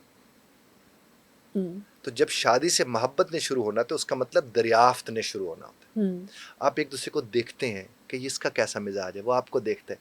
दरियाफ्त करते करते एक दूसरे की आदत पड़ जाती है और फिर इंसान बदल भी लेते एक दूसरे को। हुँ, हुँ, हुँ। लेकिन ये जो दरियाफ्त शुदा रिश्ते में आते हैं उन्हीं की तो तवक्कुआत होती है कि पहले तुम अगर उसको देखा था पहले ऐसा था ना, तो आप कह रही हैं कि ऐसे क्यों नहीं। हाँ, हुँ। एक इसलिए ये जो अच्छा ज्यादा घूमना फिरना है, खाने खुने खाना है, बाहर जाके बैठना है, गप्पे लगाना है, इससे हुँ, कोई, इससे सब एक इमेज होता है। झूठ का इमेज उधर भी होता है, झूठ का इमेज दोनों तरफ से चल रहा है। हुँ, हुँ, हुँ, उससे तो बचना चाहिए। हुँ। एक हद तक शादी कर लेनी चाहिए, एक हद तक देखकर शादी कर लेनी चाहिए मंगनियां ना, ये मंगनियां भी टोटल लंबे चीज़। से नहीं चलनी चाहिए। निकाह मंगनी, हाँ राइट? नहीं चलनी चाहिए। निकाह खास तौर पर ज्यादा लंबा नहीं रखना चाहिए, हुँ, क्योंकि निकाह के बाद नॉर्मली वो कहते हैं अब तो बहुत कुछ जायज हुआ हुआ, तुम मेरे निकाह में हो। ट्रू। और और उसी वो के जो बाद मसाइल शुरू होते हैं। जायज होने के चक्कर में हुदूद खराब होती हैं और छोड़ना आसान हो जाता है। हुँ, हुँ, हुँ। आजकल जेन ज़ी शादियों से भाग रही है। बहुत सारे लोग हैं जो कहते हैं कि हमने शादी करनी ही नहीं है। शादी से या तो डरा दिया गया है, या पिछली जनरेशन की शादियाँ कामयाब नहीं थीं, या वो वैल्यूज़ नहीं थी जो आजकल हमारी हैं। आप क्या समझते हैं इसमें सबसे बड़ा फैक्टर क्या रिलेट कर रहा है कि ये जो बच्चे आजकल के हैं जो इस शादी की एज से गुज़र रहे हैं, वो इसको डिले करते जाते हैं कि अभी नहीं करनी, बाद में कर लेंगे, या करनी ही नहीं है? शादी की सबसे बड़ी इनके ना दिलचस्पी लेने की सबसे बड़ी वजह बड़ी गैर माकूल मगर माकूल है। अवेलेबल बहुत कुछ हो गए। ऑप्शंस? हुँ, वो जो शादी की तलब होती थी और ज़रूरत होती वो वैसे पूरी हो रही, हुँ, वो क्यों जाएंगे? और शादी है जिम्मेदारी, वो शादी से नहीं बच रहे, वो जिम्मेदारी से बच रहे हैं। वो इस लायक नहीं कि जिम्मेदारियां उठाएं। वो तो एक नौकरी के ऊपर ले जाते हैं, कहते हैं मेरी टर्म्स पे करेंगे तो ठीक है, नहीं तो मैं जा रहा हूँ। और अगर घर में बीवी बच्चे होंगे तो हुँ, फिर कॉल यहाँ से जब आती है ना बॉस की कि तू कितने है, वो फिर उन्हें पता होता है भाई मैं सर जी आ गया जी। 4 गालियां भी सुन के चलते रहते हैं, क्योंकि उन्हें पता है कि बीवी बच्चे घर नहीं पालना। हुँ, उसको पता है मैंने किसको पालने, उसने तो मोटरसाइकिल पे उठाने, ज़्यादा से ज़्यादा 1200 का पिज्ज़ा खिलाने, वो 2-4 बोतलें इधर उधर करके फारिग। तो उसको जब वो चीज़ उसमें अवेलेबल हो गई है तो उसके बाद वो शादी की जिम्मेदारी क्यों अपनाएगा? वो नहीं अपनाएगा। दूसरी बात, ये पहली बात तो ये है जो मैंने आपसे अर्ज कर दी। दूसरी बात उसमें यह है कि जो वालिदैन हैं उन्हें बेहतर मॉडलिंग ही नहीं की हस्बैंड वाइफ की। बिल्कुल। अगर वो देखते कि कितने खुश हैं ये लोग आपस में और कितनी और इस तरह होती है शादी, हुँ, उस शादी को बेहतर तौर पर शादी देखें। की अच्छी एग्ज़ाम्पल सेट होनी चाहिए थी, राइट? वो अगर हो जाए तो ये सारी चीज़ें खत्म हो जाए। और ये जो रिलेशनशिप्स हैं, ये यूनिवर्सिटी कॉलेज स्कूल, ये मैडम कहीं से अच्छे नहीं हैं। इनको मैं नहीं कह रहा कि हमारा मजहब इजाज़त नहीं देता, कोई महज़ब मुआशरा इजाज़त नहीं देता, हुँ, दुनिया का कोई महज़ब मुआशरा इजाज़त नहीं देता कि खातून या, मैं तो हैरान होता हूँ मोटरसाइकिल पे बैठ कैसे जाती हैं। मैं आपको सही बात अर्ज कर रहा हूँ, कैसे बैठ जाती। और मेरे पास मैडम ऐसे ऐसे बच्चे आए हैं, एक एक सेमेस्टर में 3-3 ब्रेकअप्स। बिल्कुल ऐसा ही है, मैंने अपनी आँखों से देखे हुए हैं। तो फिर वो क्या था? पसंद करना तो लेकिन इंसान का राइट है ना, नहीं, पसंद तो बिल्कुल करते हैं। करें, क्यों नहीं करें, हुँ, ये तो आपको रब्बे कायनात ने इसका हक दिया है। हुँ, लेकिन जिसको पसंद किया है उससे शादी करें ना। ये इतना डिले ना करें, चलाएँ ना कि अब होना भी 4-4 चाहिए। साल आपने रिलेशनशिप अस्तगफिरुल्लाह। चलाई है, उसके बाद आप शादी के बारे में सोच रहे हैं कि अच्छा अब कर लें या नहीं, नहीं करें? ये तो गैर मुनासिब फिर। ये तो बहुत ये तो लंबा। कोई मुहज़्ज़ब मुआशरा इसकी इजाज़त नहीं देता। हुँ, और बीच में आपका ब्रेकअप भी हो सकता है, और फिर आप पुरानी चीज़ों को भूलेंगे कैसे नए आदमी पे मूव करने के लिए, शुक्रिया, शुक्रिया। है ये ना? जो आप बातें कर रही हैं ये बड़ी अहम बातें हैं, हुँ, ठीक है? और मैं आपको बताऊँ, मर्द का माज़ी जितना ख़राब हो ना, वो नए मुस्तक़बिल के लिए तैयार रहता है। बिल्कुल ऐसा ही है। औरत से आप चीज़ें नहीं निकाल सकते, उसके अंदर वो रह जाती है चीज़ें। अच्छा, यहाँ पे एक और डिबेट है कि पहली मोहब्बत तो भूलती ही नहीं है, चाहे आदमी हो, चाहे मर्द हो, चाहे औरत हो। ऐसा नहीं होता? देखिए, उसको शायद नहीं भूलती जिसने की एक हो। अच्छा, अच्छा। बाकियों को भूल जाती है।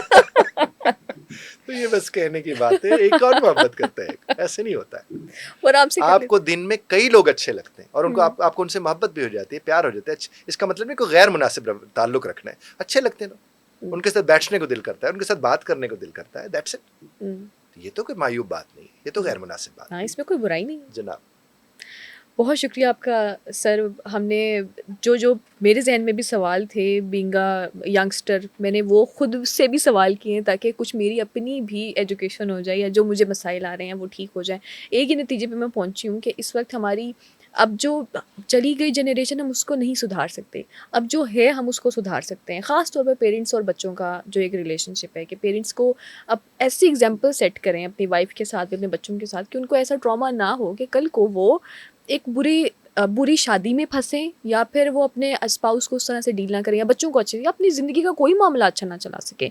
तो एंड पे आप क्या एडवाइस करना चाहेंगे पेरेंट्स को भी, आजकल के पेरेंट्स को, या स्पेशली जो जेन ज़ी के पेरेंट्स हैं जिनको हम मिलेनियल्स या बूमर्स जनरेशन कहते हैं, उनको आप क्या कहेंगे कि बच्चों को, अगर आप इस वक्त हम लोग सब जेन ज़ी के जो बच्चे हैं वो 25 से 30 साल के दरमियान हैं, उनको किस तरह से ट्रीट करेंगे? आपने अगर शादी उनकी करवानी ही है, या आपने उनको किस तरह उनको कोई बेसिक एडवाइस बच्चों के लिए? एक तो बेहतर मॉडलिंग करें, हुँ, बच्चों के सामने एक अच्छे हस्बैंड वाइफ होने की मॉडलिंग करें। हुँ, दूसरा, बच्चों को खुदारा समझने के लिए सुने, हुँ। खुदारा समझने के लिए सुने। और तीसरी बात, अपने बच्चों के साथ लूडो खेलना शुरू करें आप लोग, हस्बैंड वाइफ और बच्चे। मैं आपको सही बता रहा हूँ, हुँ, फ़ोन इधर उधर रखें। लूडो वाहिद चीज़ है जिसमें ना जितने बड़े आप हो जाए उतनी बड़ी चीटिंग करके मज़ा आता है। क्या बात तो वो है। एक कनेक्टिविटी होती है, हुँ, यकीन मानिए आप इसे करके देखें। शानदार किस्म की कनेक्टिविटी होती है। हम्म, और कोशिश करें कि घर के अंदर मोबाइल टाइम को जितना कम आप कर सकते हैं, वो साहब हैं या खातून खाना है, जितना आप मोबाइल को कम रखेंगे उतना आपके बच्चों के ऊपर आपकी नज़र रहेगी।